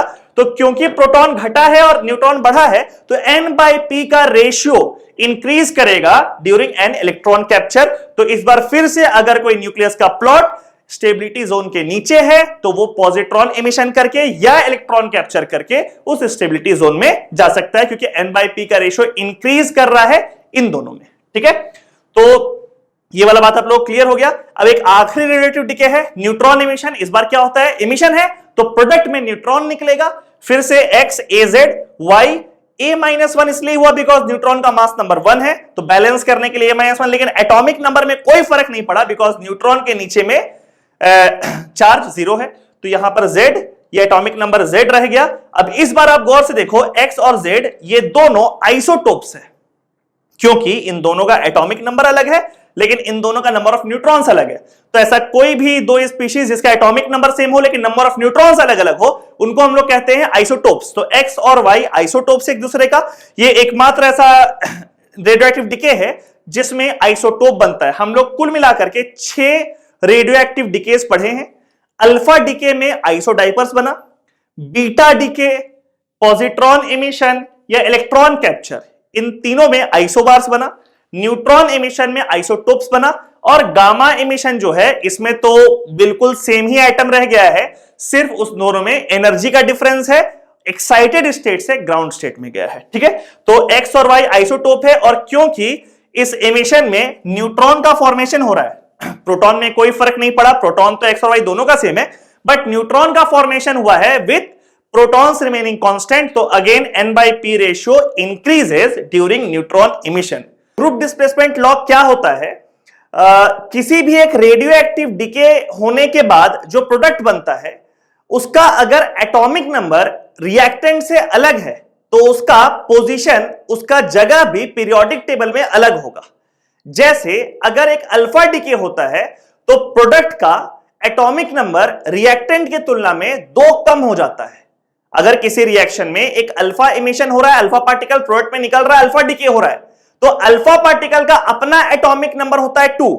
तो इसीलिए जो प्रोडक्ट में बनेगा स्पीशीज, उसका एटॉमिक नंबर रिएक्टेंट की तुलना में 2 कम हो जाएगा। तो अगर पीरियोडिक टेबल में आप उन दोनों को प्लेस करेंगे तो आप ऐसा पाएंगे कि प्रोडक्ट का जगह, प्रोडक्ट का प्लेसमेंट रिएक्टेंट की तुलना में 2 पोजीशन लेफ्ट की तरफ शिफ्ट हो जाता है। इसी को कहते हैं ग्रुप डिस्प्लेसमेंट लॉ, कि अल्फा डिके जब होता है तो उस समय प्रोडक्ट का जो पोजीशन होता है पीरियोडिक टेबल में वो रिएक्टेंट के कंपैरिजन में 2 पोजीशन लेफ्ट के तरफ होता है। सिमिलरली अगर आप बीटा डिके का रिएक्शन देखेंगे अपने नोट्स में तो आप ऐसा देखेंगे, आप ऐसा पाएंगे कि प्रोडक्ट का एटॉमिक नंबर रिएक्टेंट के एटॉमिक नंबर से 1 ज्यादा होता है। तो अगर प्रोडक्ट का एटॉमिक नंबर 1 ज्यादा हो गया तो उसका पीरियोडिक टेबल में पोजीशन रिएक्टेंट की तुलना में 1 पोजीशन राइट की तरफ होगा, क्योंकि एटॉमिक नंबर 1 से इंक्रीज कर गया है तो राइट की तरफ शिफ्ट हो जाएगा। अगर हम लोग बात करें पॉजिट्रॉन एमिशन का, तो पॉजिट्रॉन एमिशन का आप एग्जांपल जब देखेंगे तो आप ऐसा पाएंगे कि प्रोडक्ट का एटॉमिक नंबर रिएक्टेंट की तुलना में 1 कम होता है। तो पीरियोडिक टेबल में अगर आप उसको प्लेस करेंगे तो आप देखेंगे कि प्रोडक्ट का प्लेसमेंट, प्रोडक्ट का पोजीशन रिएक्टेंट की तुलना में 1 पोजीशन लेफ्ट की तरफ शिफ्ट कर जाता है। तो रेडियो एक्टिव डिके जिसके रिजल्ट में जो प्रोडक्ट बनता है अगर उसका एटॉमिक नंबर रिएक्टेंट से अलग है तो वैसे केस में उसका पोजीशन भी रिएक्टेंट के पोजीशन से अलग होगा एक पीरियोडिक टेबल में, और उसका जो पोजीशन का डिस्प्लेसमेंट होता है due to that radio active decay, इसी को हम लोग कहते हैं group displacement law. So what is a group displacement law? वो एक ऐसा लॉ है जो आपको बताता है कि for a particular radio active decay product का position in a periodic table reactant के तुलना में किस तरफ डिस्प्लेस्ड है और कितना डिस्प्लेस्ड है। Radio activity is basically a reaction, a disintegration reaction in which एक ऐसा रिएक्टेंट होता है जो खुद ब खुद डिसइंटीग्रेट होता रहता है प्रोडक्ट में बगैर किसी एक्सटर्नल सपोर्ट के, बगैर किसी एक्सटर्नल एफर्ट के। वो खुद ब खुद डिके होता रहता है, डिसइंटीग्रेट होता रहता है प्रोडक्ट में। ठीक है, उसको हम लोग क्या कहते हैं? Natural nuclear reaction. जैसे अगर एक रिएक्शन है ए गिविंग राइज टू प्रोडक्ट और ये एक केमिकल रिएक्शन है, तो इस केमिकल रिएक्शन में हम लोग जो डिफरेंशियल फॉर्म लिखेंगे इसका रेट लॉ, वो रेट लॉ होगा -dA/dt is equals to K into A। ये आप लोगों को केमिकल काइनेटिक्स से बताया हुआ है कि ये इसका डिफरेंशियल फॉर्म है रेट लॉ का, और जब इस इक्वेशन को हम लोग इंटीग्रेट करते हैं तो हम लोगों को मिलता है इस फर्स्ट ऑर्डर काइनेटिक्स का integrated rate law which is in the form of KT is equals to ln A0 divide by A। हम जो भी चीज लिख रहे हैं assuming this reaction to be elementary, और अगर ये रिएक्शन एलिमेंट्री है तो क्योंकि A का स्टोइकियोमेट्रिक कोएफिशिएंट आपको 1 दिख रहा है तो ये फर्स्ट ऑर्डर काइनेटिक्स को फॉलो करेगा, और इसीलिए ये उसका डिफरेंशियल फॉर्म है जहां पे A का पावर 1 है, और जब इसको इंटीग्रेट करेंगे तो इसका इंटीग्रेटेड रेट लॉ होगा KT is equals to ln A0 divide by A। इसका प्रॉपर प्रूफ केमिकल काइनेटिक्स के एक वीडियो लेक्चर में किया हुआ है, उसका लिंक डिस्क्रिप्शन में भी है और हम पिछले वीडियो लेक्चर में भी आप लोगों को बोले थे कि उसको रिवाइज कर लीजिएगा। अगर आप उसको रिवाइज कर लिए हैं तो वेल एंड गुड, अगर नहीं किए हैं तो इस वीडियो को यहां पॉज करके पहले उस वीडियो को आप देख लें और फिर यहां पर वापस लौट करके आए। खैर हम लोग आगे बढ़ते हैं। तो अगर ये रिएक्शन एक केमिकल रिएक्शन है तो ये उसका रेट लॉ है, उसका डिफरेंशियल फॉर्म है और उसको इंटीग्रेट करने के बाद ये उसका इंटीग्रेटेड रेट लॉ का फॉर्म है, जो कि देता है हम लोग को variation of concentration of A with time T. This K is rate constant, this T is time, A naught is initial concentration of A and A is concentration of A left after time T. Okay, the value of K, किसी भी reaction के लिए के का value depend करता है दो चीज पर, एक होता है टेम्परेचर और दूसरा होता है कैटलिस्ट। इस चीज को भी हम केमिकल काइनेटिक्स में बहुत अच्छे से एक्सप्लेन किए हैं। अगर वो पार्ट भी आप मिस कर गए हैं तो डिस्क्रिप्शन में उसका लिंक भी हम जरूर डाल देंगे, आप उसको देख लीजिएगा। द वेरिएशन ऑफ के with temperature and catalyst, graphically इसको समझाए थे। खैर, के का वैल्यू डिपेंड करता है टेम्परेचर पर, के का वैल्यू डिपेंड करता है कैटलिस्ट पर, और ये दो फैक्टर्स के वैल्यूज को इन्फ्लुएंस करता है and so they influences rate of reaction. ये तो बात हो गया अगर ये रिएक्शन एक केमिकल रिएक्शन है तो। अब हम लोग बात करते हैं कि ये रिएक्शन केमिकल रिएक्शन नहीं है बल्कि ये एक न्यूक्लियर रिएक्शन है, ये एक रेडियो एक्टिव रिएक्शन है, ये एक डिसइंटीग्रेशन रिएक्शन है जिसमें ए एक रेडियो एक्टिव स्पीशीज है जो खुद ब खुद प्रोडक्ट में डिसइंटीग्रेट हो रहा है, और जब वो डिसइंटीग्रेट हो रहा है तो वो एक फर्स्ट ऑर्डर काइनेटिक्स को फॉलो करता है। इस बात को नोट कीजिएगा, रेडियो एक्टिव रिएक्शन जो भी होता है वो हमेशा फर्स्ट ऑर्डर काइनेटिक्स को फॉलो करता है, क्योंकि वो एक एलिमेंट्री रिएक्शन है और उसका स्टोइकियोमेट्रिक कोएफिशिएंट हमेशा कितना होता है, 1।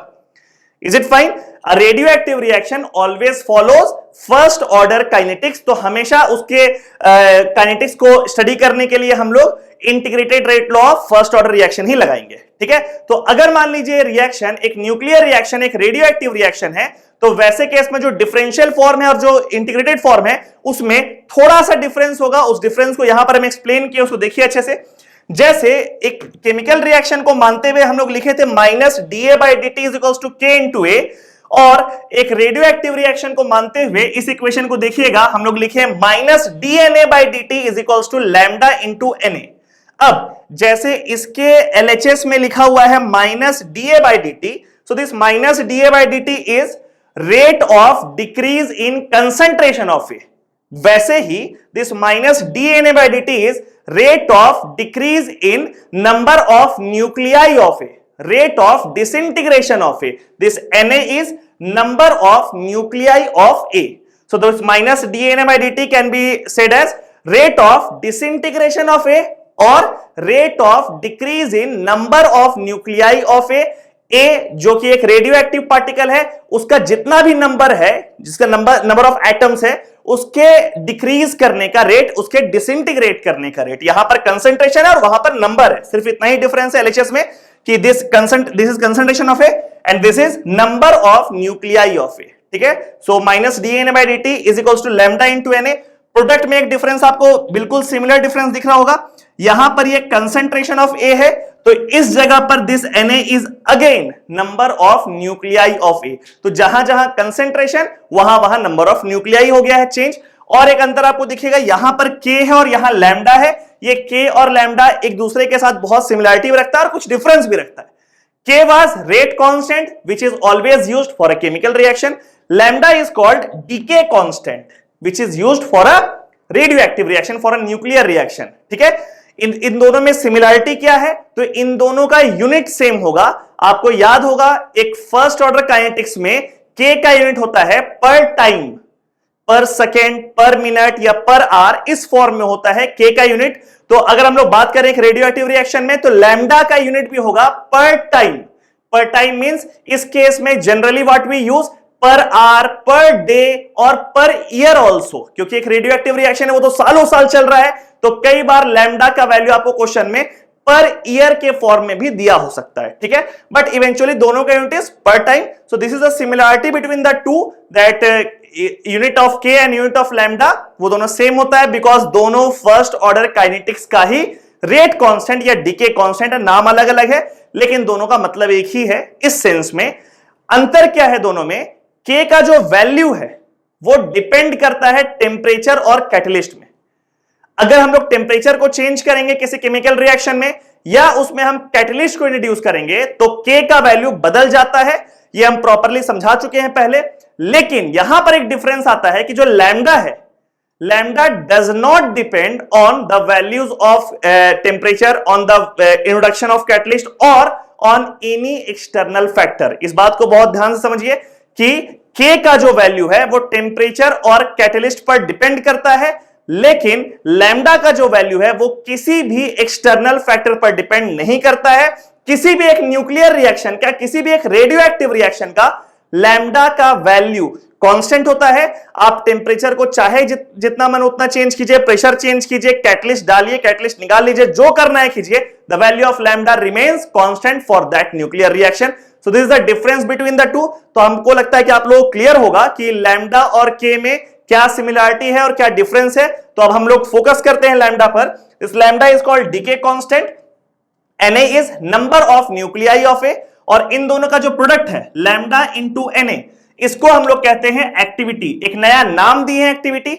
Eventually activity is nothing but rate of disintegration of A. ये जो माइनस dNA/dt है कि किस रेट से ए का नंबर ऑफ न्यूक्लियाई डिक्रीज कर रहा है, डिसइंटीग्रेट कर रहा है, that is lambda into Na which has a name activity. तो activity is nothing but rate of disintegration of A is activity. Activity जब रेट ऑफ डिसइंटीग्रेशन है यानी कि नंबर ऑफ डिसइंटीग्रेशंस पर यूनिट टाइम है वो, तो उसका यूनिट भी क्या हो जाएगा, डिसइंटीग्रेशंस पर सेकेंड और डिसइंटीग्रेशंस पर मिनट। अगर हम लोग टाइम के यूनिट सेकेंड ले तो डिसइंटीग्रेशंस पर सेकेंड, मिनट ले तो disintegrations per minute. These are the basic units. कुछ कुछ यूनिट्स और है साइंटिस्ट के नाम के ऊपर में, जैसे यहां पर देखिए 1 BQ लिखा हुआ है। BQ is short form of becquerel, तो 1 becquerel is equals to 1 DPS होता है, आप ध्यान रखेंगे। Then another unit is 1 curie, scientist के नाम के ऊपर में रखा हुआ है। 1 curie is equals to 3.7 into 10 to the power 10 DPS, and the third unit is 1 rutherford. Rutherford is 10 power 6 DPS। इसमें बहुत आप लोगों को दिमाग नहीं लगाना है कि क्या होता है, कहां से आया है वैल्यूज। ये तीनों वैल्यूज को आप याद रखिए। हो सकता है कि एग्जाम में इसका यूज हो जाए और कन्वर्जन करके आपको डीपीएस में कन्वर्ट करना पड़े, ठीक है। बट इवेंचुअली उसका यूनिट क्या हो गया, डिसइंटीग्रेशन पर सेकेंड, डिसइंटीग्रेशन पर मिनट, यानी कि डिसइंटीग्रेशन पर unit time.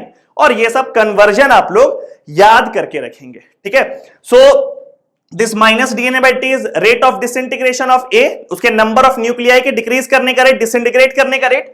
Lambda is decay constant, Na is number of nuclei of A, lambda into Na the product is called activity. उसका यूनिट क्लियर है।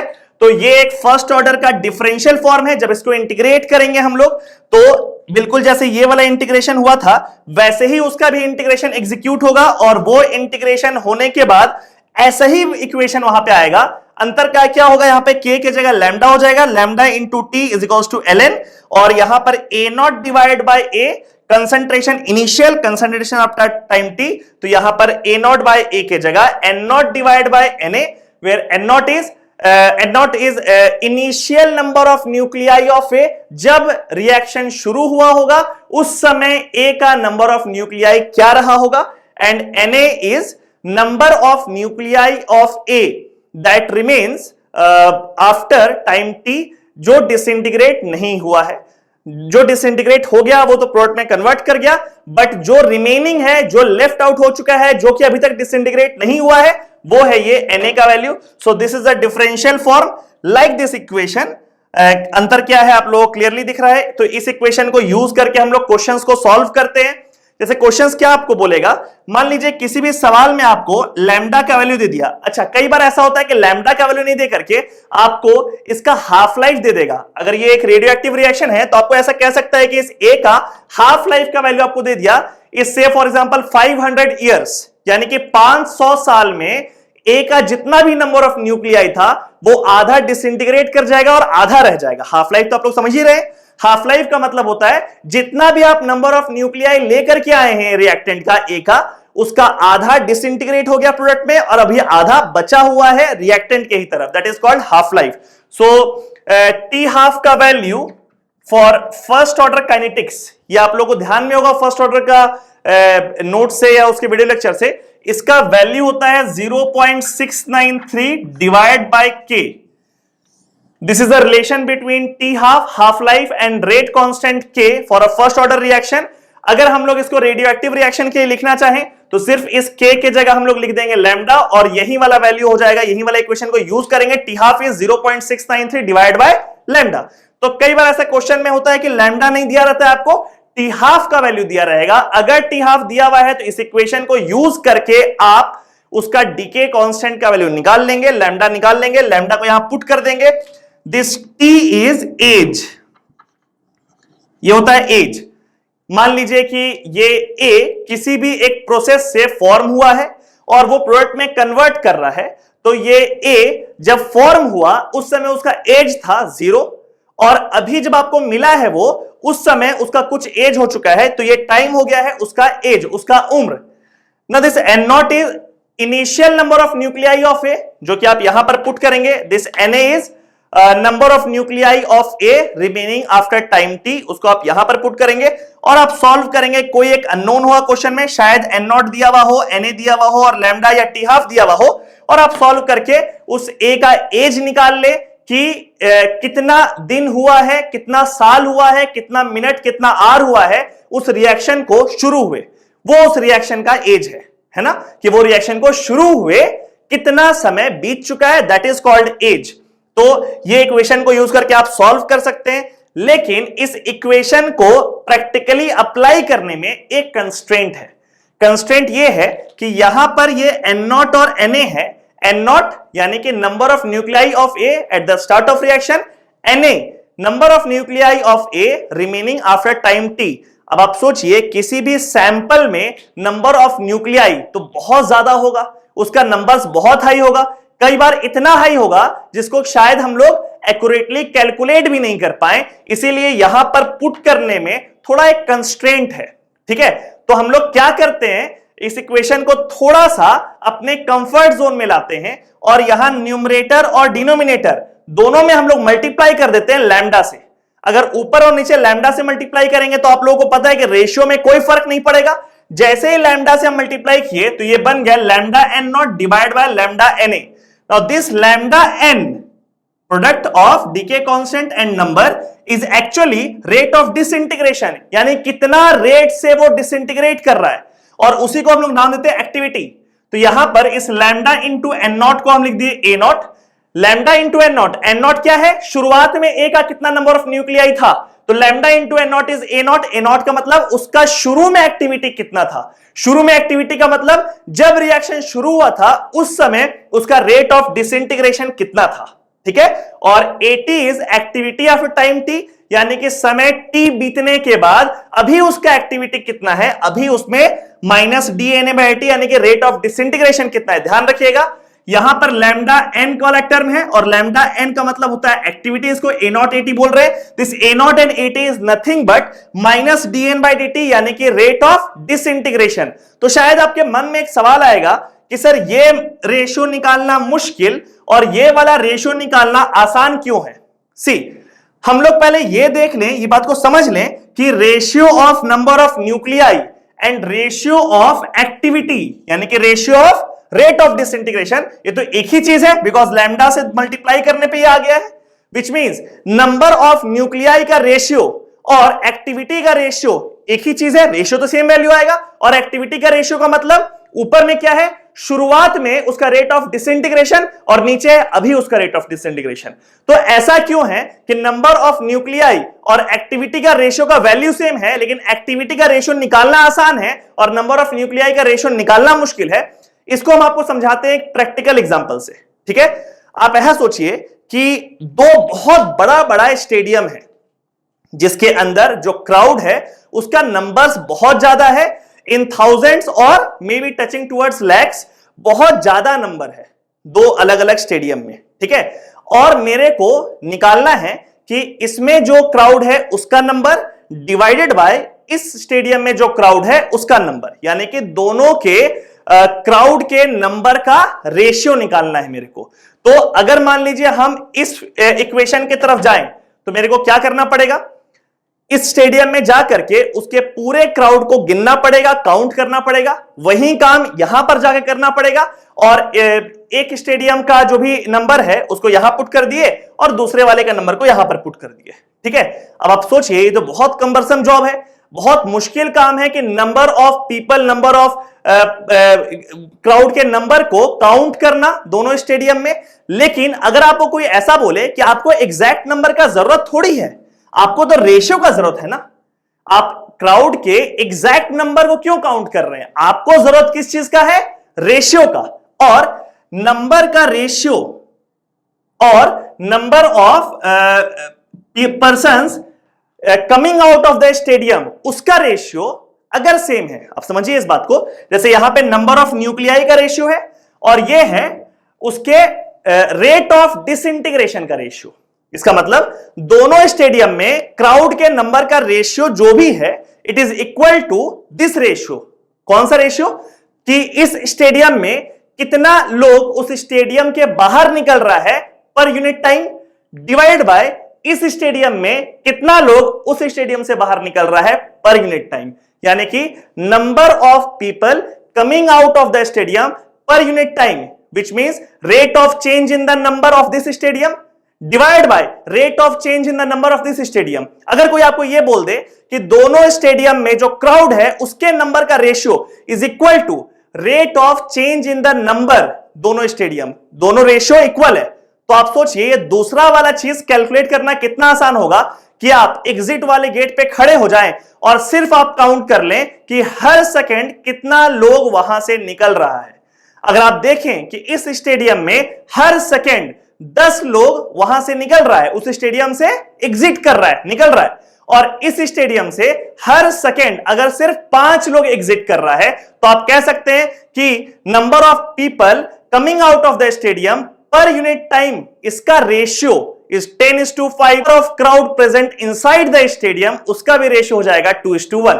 तो आप सोचिए उसका नंबर निकालने के लिए एग्जैक्ट क्राउड को काउंट करना या उसमें से जितने लोग बाहर निकल रहे हैं उनके रेट को देखना और उसका डिवाइड कर देना, उसका रेशियो निकालना, दूसरा वाला काम ज्यादा आसान है, इनफैक्ट बहुत आसान है, क्योंकि आपको पहले ही बता दिया गया कि रेशियोज दोनों का सेम है। वैसे ही आपको यहां बता दिया गया है कि इसका रेशियो, नंबर का रेशियो और एक्टिविटी का रेशियो, एक्टिविटी का मतलब डिसइंटीग्रेशन पर यूनिट टाइम, यानी कि वैसे ही जितना लोग बाहर निकल रहा है उसका रेट। ओके, तो अगर आपको यह पता है कि इसका रेशियो और इसका रेशियो सेम है, वो तो पता है ना, बिकॉज यहां पे लैम्डा से मल्टीप्लाई करेंगे तो ये बन जाएगा। तो अगर दोनों का रेशियो इक्वल है तो आप खुद सोचिए प्रैक्टिकली अगर एक न्यूक्लियर साइंटिस्ट है तो वो किसी भी रिएक्शन का एज निकालने के लिए इस इक्वेशन को नहीं बल्कि इस इक्वेशन को यूज करेगा, क्योंकि उसके लिए यह चीज आसान है निकालना कि रेट ऑफ डिसइंटीग्रेशन कितना है, rate of decrease in number of nuclei of A कितना है as compared to counting the exact number of nuclei of A. So, while solving a question, you can use this equation or this equation depending on the data given. But ये बात को ध्यान रखिएगा कि practically इस equation को calculate करना, इस equation को use करना थोड़ा सा नीचे वाले से इनफैक्ट बहुत ज्यादा आसान है। अब हम लोग रेडियो एक्टिविटी का एक एप्लीकेशन सीखते हैं इन the form of rock dating. Now what is a rock dating? तो जैसे आप लोग ज्योग्राफी में पढ़े होंगे कि वोल्केनो इरप्शन से जो लावा बनता है वो जब सूख जाता है तो वो एक रॉक का फॉर्म ले लेता है which is called igneous rocks. ठीक है, तो मान लीजिए कि इस फॉर्म से, इस प्रोसेस से एक इग्नियस रॉक बना यूरेनियम का, और uranium being a radio active element वो डिसइंटीग्रेशन चालू कर देगा लेड में, और वो इस तरह का एक डिसइंटीग्रेशन रिएक्शन करता रहेगा। एक रेडियो एक्टिव रिएक्शन है, एक न्यूक्लियर रिएक्शन है, एक डीके रिएक्शन है। ठीक है, तो uranium 23892 disintegrates to form lead 20682 with emission of some alpha particles and some beta particles। ठीक है, इसका बैलेंसिंग आप लोगों को क्लियर होगा। इसका बैलेंसिंग हम लास्ट वीडियो लेक्चर में किए थे। सिर्फ आप एटॉमिक नंबर और मास नंबर को अगर इक्वेट कर देंगे तो हीलियम का यानी अल्फा पार्टिकल का स्टोइकियोमेट्रिक कोएफिशिएंट 8 आ जाएगा और बीटा पार्टिकल का स्टोइकियोमेट्रिक कोएफिशिएंट 6 आ जाएगा। तो कोई एक रॉक यूरेनियम का थ्रू वोल्केनो इरप्शन ये कुछ साल पहले फॉर्म हुआ होगा, कितना साल पहले हम लोगों को नहीं पता, हम लोग रेडियो एक्टिविटी का यूज करके ही उसका एज निकालने वाले हैं। रॉक डेटिंग का मतलब ही वो होता है कि उस रॉक का एज हम लोगों को निकालना है। तो मान लीजिए जब वो रॉक हम लोगों को मिला उस समय काफी यूरेनियम लेड में कन्वर्ट कर चुका होगा, लेकिन कुछ यूरेनियम बचा हुआ भी होगा। बचा हुआ इसलिए होगा बिकॉज आप लोगों को याद होगा शायद कि first order kinetics never goes to completion. First order kinetics में रिएक्टेंट कभी खत्म होता ही नहीं है, उसको टी टेंडिंग टू इंफिनिटी लगता है रिएक्शन को कंप्लीट करने में। यानी कि यह बात पक्का है कि कुछ यूरेनियम भी उस रॉक में बचा हुआ जरूर होगा और कुछ लेड बना हुआ होगा। तो उस रॉक को लेकर के हम लोग ये निकाल लिए, ये कैलकुलेट कर लिए कि उसमें यूरेनियम और लेड का जो नंबर ऑफ मोल्स है अमाउंट, उसका रेशियो क्या है। ठीक है, तो ये गिवन है, given at time T, time T, T है एज, कि जब वो रॉक डिसइंटीग्रेशन शुरू किया उस समय था टी बराबर 0, जिस समय वो रॉक फॉर्म किया था और डिसइंटीग्रेशन रिएक्शन शुरू हुआ था, रेडियो एक्टिव रिएक्शन शुरू हुआ था, that time was t equals to 0। और जब हम लोगों को वो पत्थर मिला है, वो रॉक मिला है, उस समय time t is age of that rock, उतना साल, उतना समय हो चुका है उस पत्थर को बने। तो after time T, after age, number of moles of lead और number of moles of uranium का रेशियो ये दिया हुआ है। हो सकता है क्वेश्चन में सीधे रेशियो नंबर ऑफ मोल्स का दिया हुआ रहे, या ऐसा भी हो सकता है कि एक पत्थर मिला और उस पत्थर में हम लोग प्रॉपरली कैलकुलेट कर लिए कि लेड और यूरेनियम का मास कितना कितना है। ये तो आसान है काम करना लैब में, कि कोई पत्थर मिला हो, उसको बहुत सारा प्रोसेस होता है मेटल्स को सेपरेट करने का, तो हम लोग उस प्रोसेस को लगा करके मेटल्स को सेपरेट किया और फिर दोनों का वजन कैलकुलेट कर लिए, और दोनों का जो वजन निकला, जो वेट निकला, उसको उन दोनों के एटॉमिक मास से डिवाइड करके नंबर ऑफ मोल्स निकाल लिए। ठीक है, तो हो सकता है क्वेश्चन में आपको दोनों का वजन दिया हो सकता है क्वेश्चन में आपको दोनों का नंबर ऑफ मोल्स दिया हुआ हो सकता है क्वेश्चन में आपको नंबर ऑफ मोल्स का रेशियो दिया हुआ हो। ठीक है, कोई भी केस हो सकता है कि वेट का रेशियो दिया हुआ हो, तो वहां से हम लोग नंबर ऑफ मोल्स का रेशियो निकाल लेंगे। एग्जैक्ट नंबर ऑफ मोल्स दोनों का दे सकता है या नंबर ऑफ मोल्स का रेशियो भी दे सकता है। तो मान लीजिए दिया हुआ है नंबर ऑफ मोल्स का रेशियो बी डिवाइड बाय ए, तो हम लोग ऐसा मान सकते हैं कि आफ्टर टाइम टी यूरेनियम का नंबर ऑफ मोल्स अगर ए मोल्स बचा हुआ है, तो लेड का नंबर ऑफ मोल्स बन गया है बी मोल्स। ये दोनों का नंबर ऑफ मोल्स क्वेश्चन के फॉर्म में आपको मिलेगा, या तो वेट दिया होगा या नंबर ऑफ मोल्स दिया होगा। तो इसका ए मोल्स बचा हुआ है और इसका बी मोल्स बन चुका है।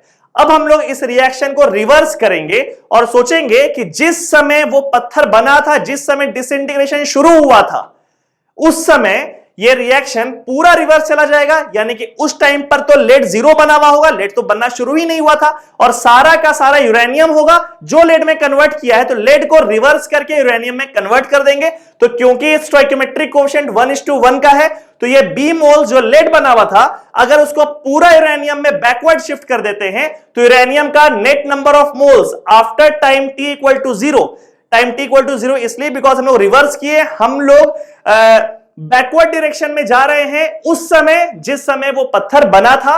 तो इसका यूरेनियम का नंबर ऑफ मोल्स कितना हो जाएगा, ए मोल्स तो अभी बचा हुआ है, बी मोल्स वापस कन्वर्ट कर दिए पूरा लेड का उसमें, तो यूरेनियम का नंबर ऑफ मोल्स हो गया ए प्लस बी, और उस समय लेड का नंबर ऑफ मोल्स था 0। तो at time T equal to 0 reactant का नंबर ऑफ मोल्स था A plus B. At time T यानी कि उतना उम्र के बाद, उतना एज के बाद यूरेनियम का नंबर ऑफ मोल्स बचा हुआ है ए मोल्स। अब हम लोग इसमें लगाएंगे first order kinetics radio activity का इक्वेशन। आप लोगों को ध्यान होगा भाई, जस्ट हम लिखे थे lambda t, this lambda is decay constant, this T is age of that rock, ln n naught divided by nt, n naught is number of nuclei of uranium at time t equal to 0 and nt is number of nuclei of uranium after time t। अब number of atom का ratio या number of moles का ratio तो एक ही बात हुआ, क्योंकि अगर ये नंबर ऑफ न्यूक्लियाई है तो इसमें ऊपर और नीचे अवोगाड्रोस नंबर से अगर आप मल्टीप्लाई कर दें तो वो नंबर ऑफ मोल्स में कन्वर्ट कर जाएगा। तो यहां पर n naught divided by na, nt divided by na will give you number of moles of uranium at time t equal to 0 and at time t equal to th।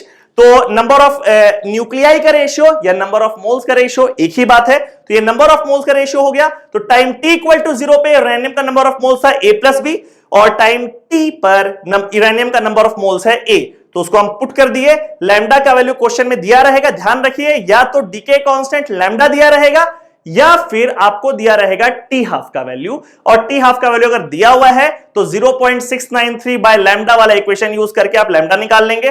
तो इस equation को use करके as निकालेंगे। थोड़ा सा इस equation को अगर सजाएं हम आरएचएस में, तो ये आरएचएस वाला form lambda into age is equals to ln 1 plus B by A के फॉर्म में आ जाएगा। और क्वेश्चन में आपको बी बाय ए यानी कि नंबर ऑफ मोल्स का रेशियो दिया हुआ है, जिसको आप यहां पे पुट करेंगे। लैम्डा का वैल्यू क्वेश्चन में दिया हुआ है, पुट करेंगे और सॉल्व करके उस रॉक का एज निकाल लेंगे। यही प्रोसेस को फॉलो करके किसी भी इग्नियस रॉक्स का which was made of radioactive material, उसका हम लोग एज कैलकुलेट करते हैं, and this process is called rock dating. Carbon dating वो एक प्रोसेस है जिससे हम लोग किसी भी फॉसिल का एज निकालते हैं। जैसे कोई भी लिविंग प्लांट है, वो जब मर जाता है तो वो फॉसिल में कन्वर्ट कर जाता है। तो जिस टाइम पे वो लिविंग प्लांट मरा, उस समय फॉसिल का जन्म हुआ, यानी कि उस समय को हम लोग बोलेंगे t इक्वल टू 0, और उस समय से फॉसिल का एज को कैलकुलेट करते हैं हम लोग। जैसे मान लो बहुत साल हो गया है और किसी सिविलाइजेशन के खुदाई में हम लोगों को वहां से कुछ वुडन आइटम मिला, मान लो कि एक वुडन चेयर मिला, तो उसमें जो वुड है वो कभी किसी पेड़ का पार्ट होगा, कभी किसी लिविंग वुड लिविंग प्लांट का पार्ट होगा।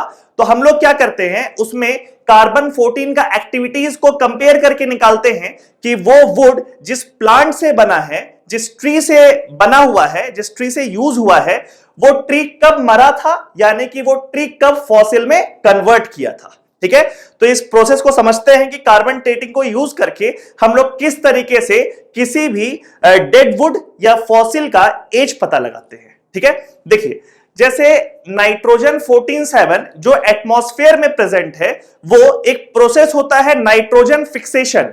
उस प्रोसेस के थ्रू वो कार्बन 14(6) में कन्वर्ट करता है। तो उस प्रोसेस में करता क्या है, वो नाइट्रोजन एक न्यूट्रॉन के साथ रिएक्ट करता है, यानी कि न्यूट्रॉन को कैप्चर करता है और वो कन्वर्ट करता है कार्बन 14(6) में विथ इमिशन ऑफ 1 प्रोटॉन।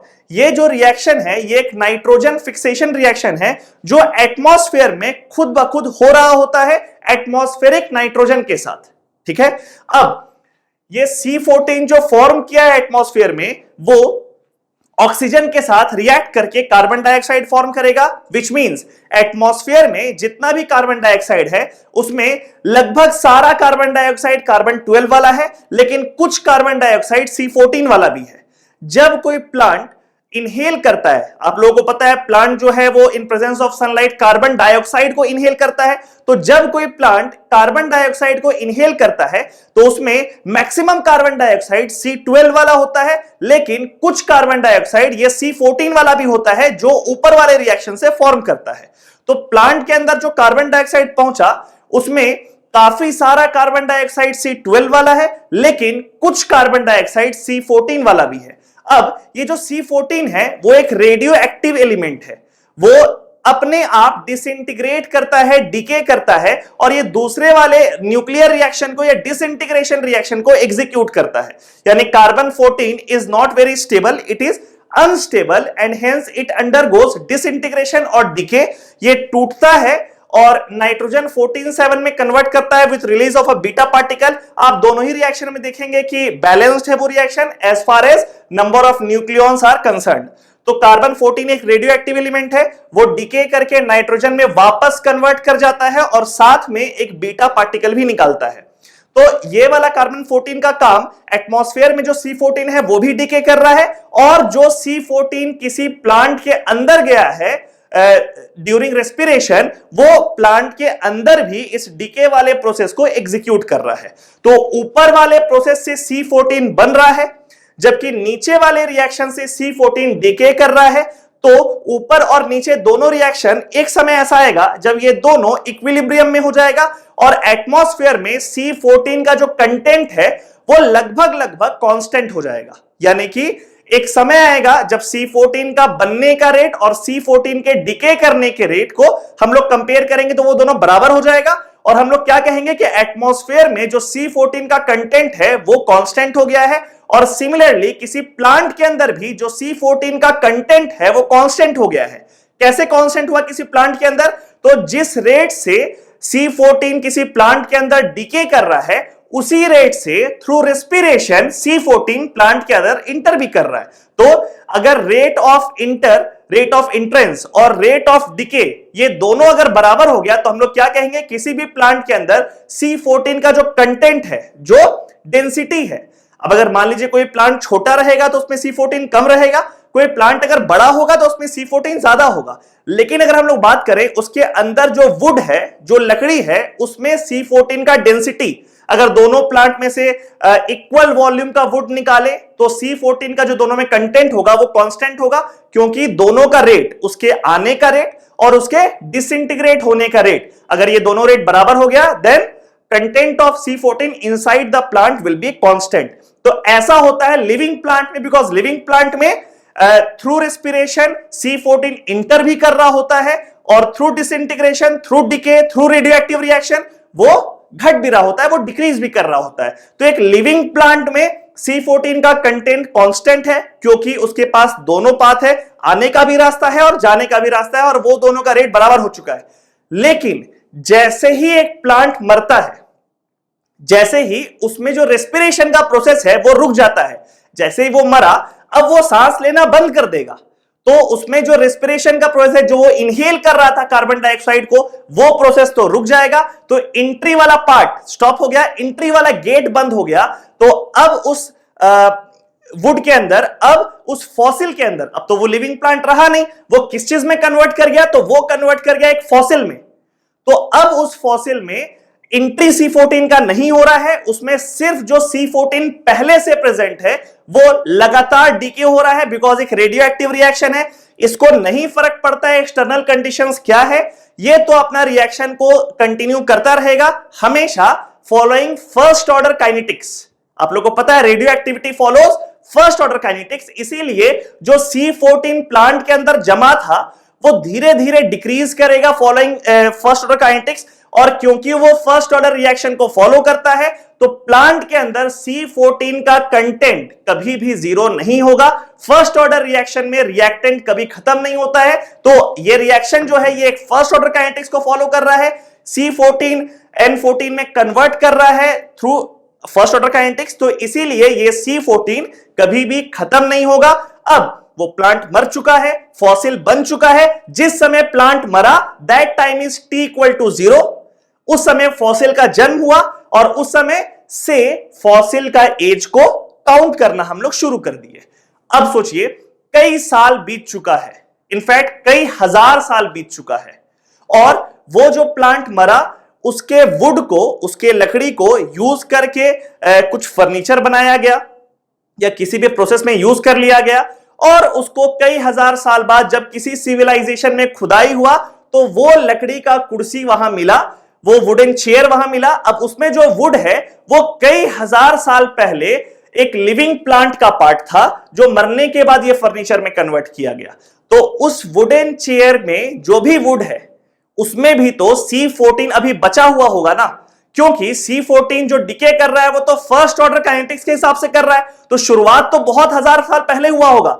लेकिन क्योंकि हम लोगों को पता है कि फर्स्ट ऑर्डर रिएक्शन में रिएक्टेंट कभी खत्म नहीं होता है, तो अभी कई हजार साल के बाद भी जो फर्नीचर हमको मिला है उसमें जो वुड है उसमें C14 का कंटेंट कुछ बचा हुआ होगा। तो हम लोग करेंगे क्या, उस चेयर को डिपार्टमेंट में भेजेंगे जो आर्कियोलॉजिकल डिपार्टमेंट होता है, और वहां पर पता लगेगा कि उसमें C14 का कंटेंट कितना है। एक पर्टिकुलर वॉल्यूम वुड का निकाला जाएगा और C14 का कंटेंट यानी कि नंबर ऑफ न्यूक्लियस, या फिर आप ऐसा बोल सकते हैं कि उसका एक्टिविटी, जो हम लोग पिछले लेक्चर में बात किए थे कि एक्टिविटी कैलकुलेट करना रिलेटिवली आसान होता है नंबर्स की तुलना में, तो उस वुड में, उस डेड वुड में, उस फर्नीचर में C14 का एक्टिविटी कितना है ये निकाल लिया जाएगा। अब जो इक्वेशन है, जैसे इस इक्वेशन को आप देखिए, lambda into t is equal to ln A0 by 80, तो इसमें आप गौर से देखिए ये 80 है टाइम t के बाद एक्टिविटी कितना बचा हुआ है। जैसे वो फॉसिल मरा बहुत, वो प्लांट मरा बहुत पहले और वो फॉसिल में कन्वर्ट कर गया, मान लीजिए the time duration is 10,000 years, तो 10,000 साल पहले वो प्लांट मरा और वो फॉसिल में कन्वर्ट कर गया उसका जो वुड है वो, और 10,000 साल के बाद जो मेरे को डेड वुड मिला है उसमें जो C14 का एक्टिविटी है, उस एक्टिविटी को तो हम यहां पर लिखेंगे, क्योंकि वो 10,000 साल के बाद कितना एक्टिविटी बचा हुआ है, तो वो डिनोमिनेटर में जाएगा, activity remaining after time T. ठीक है, ये टी मेरे को नहीं पता है, वो तो हम एग्जांपल ले 10,000, बट वही टी तो एज है जो मेरे को पता लगाना है, तो ये टी के जगह पे हम लिख दिए हैं एज। ये लैम्डा का value, lambda is a decay constant, और इस रिएक्शन का लैम्डा का वैल्यू एक्सपेरिमेंटली पता होता है। या तो आपको क्वेश्चन में लैम्डा का वैल्यू दिया हुआ रहेगा या आपको टी हाफ दिया हुआ रहेगा। अगर टी हाफ दिया हुआ है तो आपको पता है कि लैम्डा कैसे निकालते हैं, 0.693 डिवाइड बाय टी हाफ करेंगे, लैम्डा निकल जाएगा। तो इस रिएक्शन के लिए एक्सपेरिमेंटली लैम्डा का वैल्यू कैलकुलेटेड है, 4,500 से 5,000 साल के बीच में होता है लैम्डा का वैल्यू, वो क्वेश्चन में दिया रहेगा आपको। तो ये लैम्डा का वैल्यू है C14 का डिसइंटीग्रेशन कांस्टेंट, जो कि आप यहां पुट करेंगे। एज निकालना है आपको, प्रैक्टिकली बात कर रहे हैं जैसा होता है एक्चुअली डिपार्टमेंट पे। और ये A0, ये सबसे बड़ा चैलेंज है, क्योंकि ये 80 तो आपको पता चल गया, जो डेड वुड आपको मिला उसमें कार्बन 14 का एक्टिविटी कितना है, बट ये A0 है कि जिस समय वो प्लांट मरा था, मरते समय जिस समय वो एग्जैक्टली फॉसिल में कन्वर्ट किया था, वही समय तो T = 0 था, उस समय उसका एक्टिविटी कितना था, because this A0 is activity at T = 0। तो जिस समय वो प्लांट मरा उस समय एग्जैक्टली उसका एक्टिविटी कितना था। अब ये चीज तो पता लगाना असंभव है, उसके लिए तो आपको टाइम मशीन में बैठ करके उतना साल पहले जाकर के उस वुड का एक्टिविटी को कैलकुलेट करना पड़ेगा, जो कि इम्पॉसिबल है। तो ये A0 हम लोग क्या यूज करेंगे, तो हम लोग ऐसा मानते हैं कि इतने सालों में एटमॉस्फेयर में C14 के कंटेंट में कोई डिफरेंस नहीं हुआ है, और आज जो एक लिविंग प्लांट है उसका एक्टिविटी और ये जो A0 यानी कि उतने साल पहले जो लिविंग प्लांट था उसका एक्टिविटी, ये दोनों एक्टिविटी को हम लोग मानते हैं कि बराबर है, और इस A0 में हम लोग यूज करते हैं आज कोई भी लिविंग प्लांट में C14 का एक्टिविटी। इस चीज को फिर से एक बार समझते हैं। यहां पर जो 80 है वो है एक्टिविटी उस डेड वुड का जो हम लोगों को मिला है, जिसको मरे हुए बहुत साल हो चुका है, और जब वो लिविंग प्लांट था उस समय जो उसका एक्टिविटी था, उस एक्टिविटी को हम लोग लिखेंगे न्यूमरेटर में A0। A0 is activity at T = 0. T = 0 is when the plant actually dies and it converts to fossil.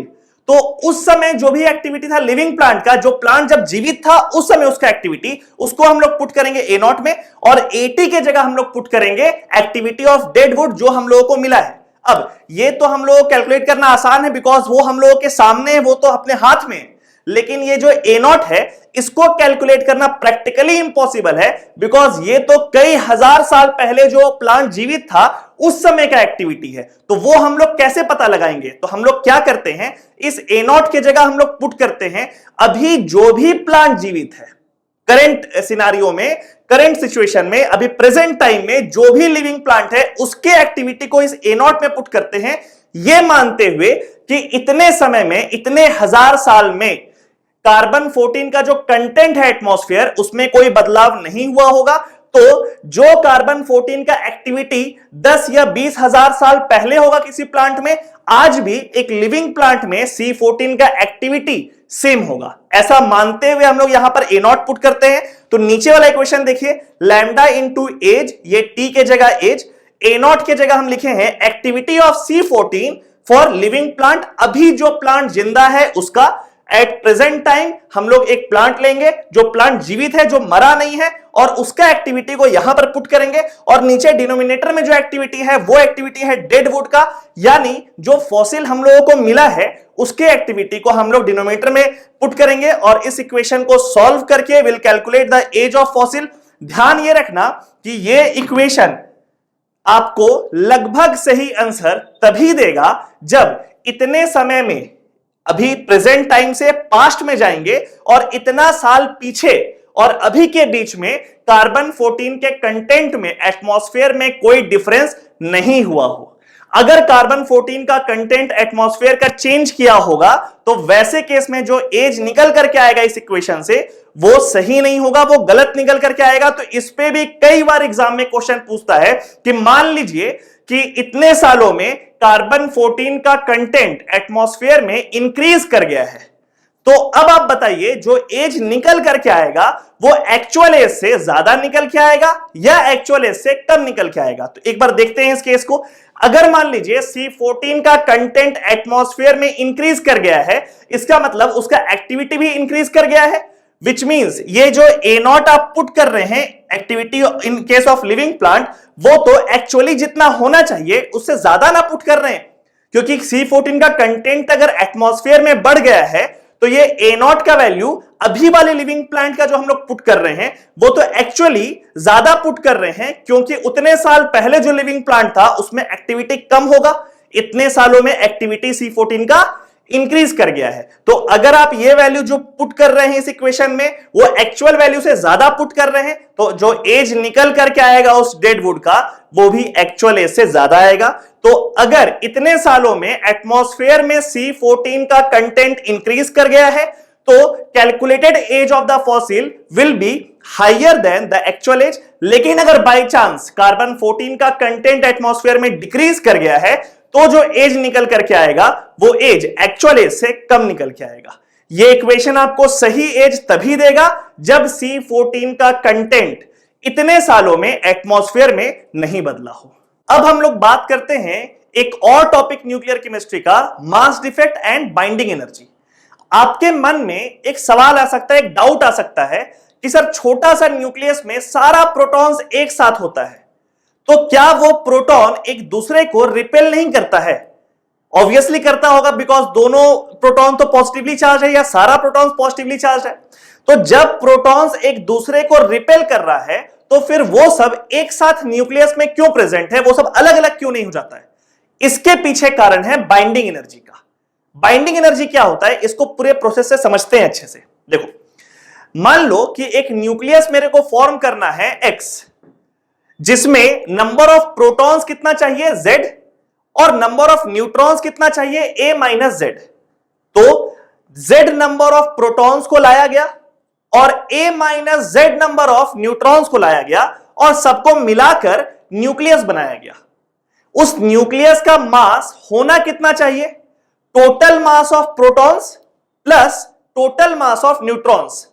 If you apply law of conservation of mass तो उस न्यूक्लियस का मास तो उतना ही ना होना चाहिए कि जितना प्रोटॉन आया है उसका टोटल मास प्लस जितना न्यूट्रॉन्स हम लाए हैं उसका टोटल मास, सबको जोड़ दिया जाए और वो नेट मास हो जाए न्यूक्लियस का।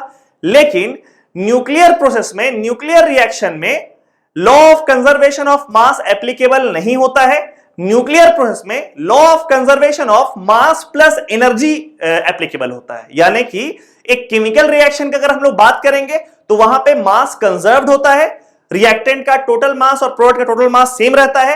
लेकिन अगर हम लोग एक न्यूक्लियर रिएक्शन का बात करेंगे, न्यूक्लियर प्रोसेस का बात करेंगे, तो वैसे केस में हम लोग कहते हैं कि मास प्लस एनर्जी कंजर्व्ड रहता है। सिर्फ मास कई बार कंजर्व्ड नहीं होता है, मास का लॉस होता है और वो जो लॉस इन मास है वही एनर्जी में कन्वर्ट करता है। विच मींस कि जो न्यूक्लियस का मास है वो सारे प्रोटॉन्स का मास प्लस सारे न्यूट्रॉन्स का मास के बराबर नहीं होता है, बल्कि इस सम से थोड़ा सा कम होता है। यानी कि जब हम लोग न्यूक्लियस बनाते हैं तो सारा सब एटॉमिक पार्टिकल्स जो प्रोटॉन्स और न्यूट्रॉन्स मिल करके बन रहा है, थोड़ा सा मास लूज कर जाता है वो न्यूक्लियस, और जो लॉस इन मास है वो एनर्जी में कन्वर्ट करता है अकॉर्डिंग टू आइंस्टीन्स इक्वेशन। यानी कि loss in mass multiplied by c square, यानी कि energy is equals to delta m. Delta m हो गया लॉस इन मास, कितना मास का लॉस हुआ है during formation of nucleus, multiplied by c square, where c speed of light 3 × 10⁸ metre पर second. तो ये लॉस इन मास बहुत कम होता है, एकदम नेग्लिजिबल होता है। लेकिन जब उसको आप मल्टीप्लाई करते हैं इतने बड़े नंबर से, सी का वैल्यू कितना होता है 3 × 10⁸, तो सी स्क्वायर हो गया 9 × 10⁻16। अब इतने बड़े नंबर से अगर आप बहुत बहुत छोटा मास को भी अगर मल्टीप्लाई करेंगे तो ये नेट वैल्यू बहुत बड़ा हो जाएगा और उसी वैल्यू को, उसी एनर्जी को हम लोग कहते हैं बाइंडिंग एनर्जी। तो मास डिफेक्ट होता है दैट डिफरेंस इन मास, सारा प्रोटॉन्स और सारा न्यूट्रॉन्स का मास का सम एक तरफ और न्यूक्लियस का मास दूसरे तरफ। न्यूक्लियस का मास इस सम से थोड़ा सा कम होता है due to loss in mass, and that loss in mass is called mass defect. तो मास डिफेक्ट कैलकुलेट कैसे करते हैं? मान लीजिए इस न्यूक्लियस का हम बात कर रहे हैं, तो इस ब्रैकेट के अंदर आप गौर से देखो, टोटल मास ऑफ प्रोटॉन और टोटल मास ऑफ न्यूट्रॉन का सम है। Number of proton is Z, तो Z into mass of one proton plus number of neutron a minus Z, तो a minus Z into mass of one neutron, ये हो गया total mass of proton plus total mass of neutron minus mass of this nucleus x, यानी कि उस nucleus के मास को इस टोटल मास में से माइनस कर दिए तो वही वो मास है जो उस न्यूक्लियस के फॉर्मेशन के समय लूज हुआ है, और उसी को हम लोग कहते हैं मास डिफेक्ट। तो इस मास डिफेक्ट डेल्टा एम से उसको इंडिकेट कर रहे हैं। Delta m multiplied by c square is the energy that actually is lost during the process, और उसी एनर्जी को हम लोग कहते हैं बाइंडिंग एनर्जी। अब आप सोचिए, किसी एक प्रोसेस के दौरान अगर कुछ एनर्जी लूज हुआ है तो जब तक वो एनर्जी वापस नहीं आएगा तब तक ये सारा पार्टिकल अपने इनिशियल फेज में, अपने इनिशियल स्टेट में नहीं जाएगा। यानी कि प्रोटॉन्स और न्यूट्रॉन्स सबको साथ में रहना मजबूरी है, क्योंकि न्यूक्लियस के फॉर्मेशन के समय जब वो लोग एक साथ आए थे तो कुछ मास का लॉस हुआ था और वो लॉस इन मास कन्वर्ट कर गया था बाइंडिंग एनर्जी में। लेकिन अगर आप किसी न्यूक्लियस को उसके बाइंडिंग एनर्जी के बराबर एनर्जी बाहर से प्रोवाइड कर देते हैं तो वैसे केस में सारा न्यूट्रॉन्स और प्रोटॉन्स अलग अलग हो जाएगा और वो न्यूक्लियस टूट जाएगा, सारा प्रोटॉन्स और न्यूट्रॉन्स फ्री हो जाएगा। तो आप बाइंडिंग एनर्जी को इस तरीके से भी डिफाइन कर सकते हैं कि binding energy is that energy which when provided to a nucleus gives enough energy so that all the subatomic particles present in it, which means all the protons and all the neutrons, becomes free and the nucleus gets destroyed. Nucleus खत्म हो जाएगा और protons और neutrons अलग अलग हो जाएगा। तो न्यूक्लियस के बनते समय energy equivalent to binding energy release होता है, और अगर आपको किसी न्यूक्लियस को डिस्ट्रॉय करना है, खत्म करना है, और उसमें जितना भी सबएटॉमिक पार्टिकल्स है उसको अलग अलग कर देना है, तो आपको उतना ही एनर्जी प्रोवाइड करना पड़ेगा। तो आप खुद सोचिए, बाइंडिंग एनर्जी वो एनर्जी है जिसके वजह से एक न्यूक्लियस स्टेबल है। अगर किसी न्यूक्लियस में बाइंडिंग एनर्जी का वैल्यू ज्यादा होगा, यानी कि उस न्यूक्लियस को ज्यादा एनर्जी आपको देना पड़ेगा सो दैट कि वो न्यूक्लियस डिस्ट्रॉय हो जाए, वो न्यूक्लियस खत्म हो जाए। यानी कि बाइंडिंग एनर्जी ही वो फैक्टर है जिससे किसी न्यूक्लियस का स्टेबिलिटी गवर्न होता है। अगर हम लोग स्पेसिफिकली स्टेबिलिटी का बात करें तो यहां पे आखिरी रिलेशन है, stability is proportional to binding energy per nucleon. ध्यान रखिएगा, सिर्फ बाइंडिंग एनर्जी का वैल्यू स्टेबिलिटी गवर्न नहीं करता है, बल्कि बाइंडिंग एनर्जी पर न्यूक्लियन, यानी कि हर एक न्यूक्लियन के हिस्से में कितना बाइंडिंग एनर्जी है। जैसे मान लीजिए कि किसी केस में 50 न्यूक्लियॉन्स है और कोई एक बाइंडिंग एनर्जी का वैल्यू है 100, तो बाइंडिंग एनर्जी पर न्यूक्लियॉन हो गया 2। अब दूसरे केस में ऐसा हो सकता है कि बाइंडिंग एनर्जी का टोटल वैल्यू हो जाए 200 और नंबर ऑफ न्यूक्लियॉन्स हो जाए 200, तो वैसे केस में बाइंडिंग एनर्जी पर न्यूक्लियॉन हो गया 1। तो बाइंडिंग एनर्जी के बढ़ने से स्टेबिलिटी बढ़ जाएगा, ऐसा नहीं है। स्टेबिलिटी बढ़ेगा जब बाइंडिंग एनर्जी पर न्यूक्लियॉन बढ़ेगा, यानी कि binding energy, total binding energy divided by number of protons plus number of neutrons. ये रेशियो जिस न्यूक्लियस का सबसे ज्यादा होगा वो न्यूक्लियस सबसे ज्यादा स्टेबल होगा। तो आई गेस आप लोगों को क्लियर होगा मास डिफेक्ट किसको बोलते हैं। जो मास डिफेक्ट होता है when multiplied by c square gives you binding energy. Binding energy per nucleon is the term that actually determines stability of the nucleus. जितना ज्यादा ये रेशियो होगा उतना वो न्यूक्लियस ज्यादा स्टेबल होगा, और बाइंडिंग एनर्जी ही वो एनर्जी है जो न्यूक्लियस में सारे प्रोटॉन्स को और सारे न्यूट्रॉन्स को एक साथ बांध के रखता है। एक कर्व यहां पर आप देखिए, वाई एक्सिस में है बाइंडिंग एनर्जी पर न्यूक्लियन और एक्स एक्सिस में है एटॉमिक नंबर। तो शुरुआत में जब एटॉमिक नंबर इंक्रीज करता है तो बाइंडिंग एनर्जी पर न्यूक्लियन बढ़ता है, यानी न्यूक्लियस ज्यादा स्टेबल होता है। लेकिन आप एटॉमिक नंबर को अगर बहुत ज्यादा बढ़ा देंगे तो फिर slowly binding energy per nucleon decrease करता है और आपका न्यूक्लियस धीरे धीरे कम स्टेबल होता है, क्योंकि जितना ज्यादा होगा value binding energy per nucleon का उतना आपका न्यूक्लियस ज्यादा स्टेबल होगा। तो मोस्ट स्टेबल न्यूक्लियाई जो होता है वो कुछ इस रीजन में लाई करता है। अगर मान लीजिए कोई बहुत भारी न्यूक्लियस है, यानी कि इस रीजन वाला, तो इट अंडरगोज न्यूक्लियर फिजन। जब वो दो या दो से ज्यादा छोटे छोटे न्यूक्लियाई में ब्रेक करता है और during that process some energy is released, the energy that is released in the process of nuclear fission. वो क्या होता है कि यहां पर जो भारी न्यूक्लियस है वो जब टूट करके दो या दो से ज्यादा इस रेंज के न्यूक्लियस में कन्वर्ट करता है तो इतना एनर्जी वो रिलीज करता है per nucleon, and that is the energy released during nuclear fission. वहीं बहुत छोटा छोटा न्यूक्लियाई जो होता है वो कई बार एक दूसरे के साथ फ्यूज करके, एक दूसरे के साथ मिल करके एक बड़ा न्यूक्लियस बनाता है और उस प्रोसेस में भी वो एनर्जी को रिलीज करता है, and that process is called nuclear fusion. तो यहां पर जो छोटा छोटा न्यूक्लियाई है वो जब मिल करके इस रेंज में कोई न्यूक्लियस में कन्वर्ट करता है तो वो इतना एनर्जी पर न्यूक्लियन रिलीज करता है, and that is the amount of energy release during nuclear fusion. तो न्यूक्लियर फिजन और न्यूक्लियर फ्यूजन तो डिटेल्स में आप पढ़ेंगे फिजिक्स में, लेकिन उसमें जो एनर्जी रिलीज होता है उसका कारण होता है मास डिफेक्ट की वजह से जो बाइंडिंग एनर्जी में इंक्रीमेंट हो रहा है, और वो इस कर्व से क्लियर होना चाहिए आप लोग।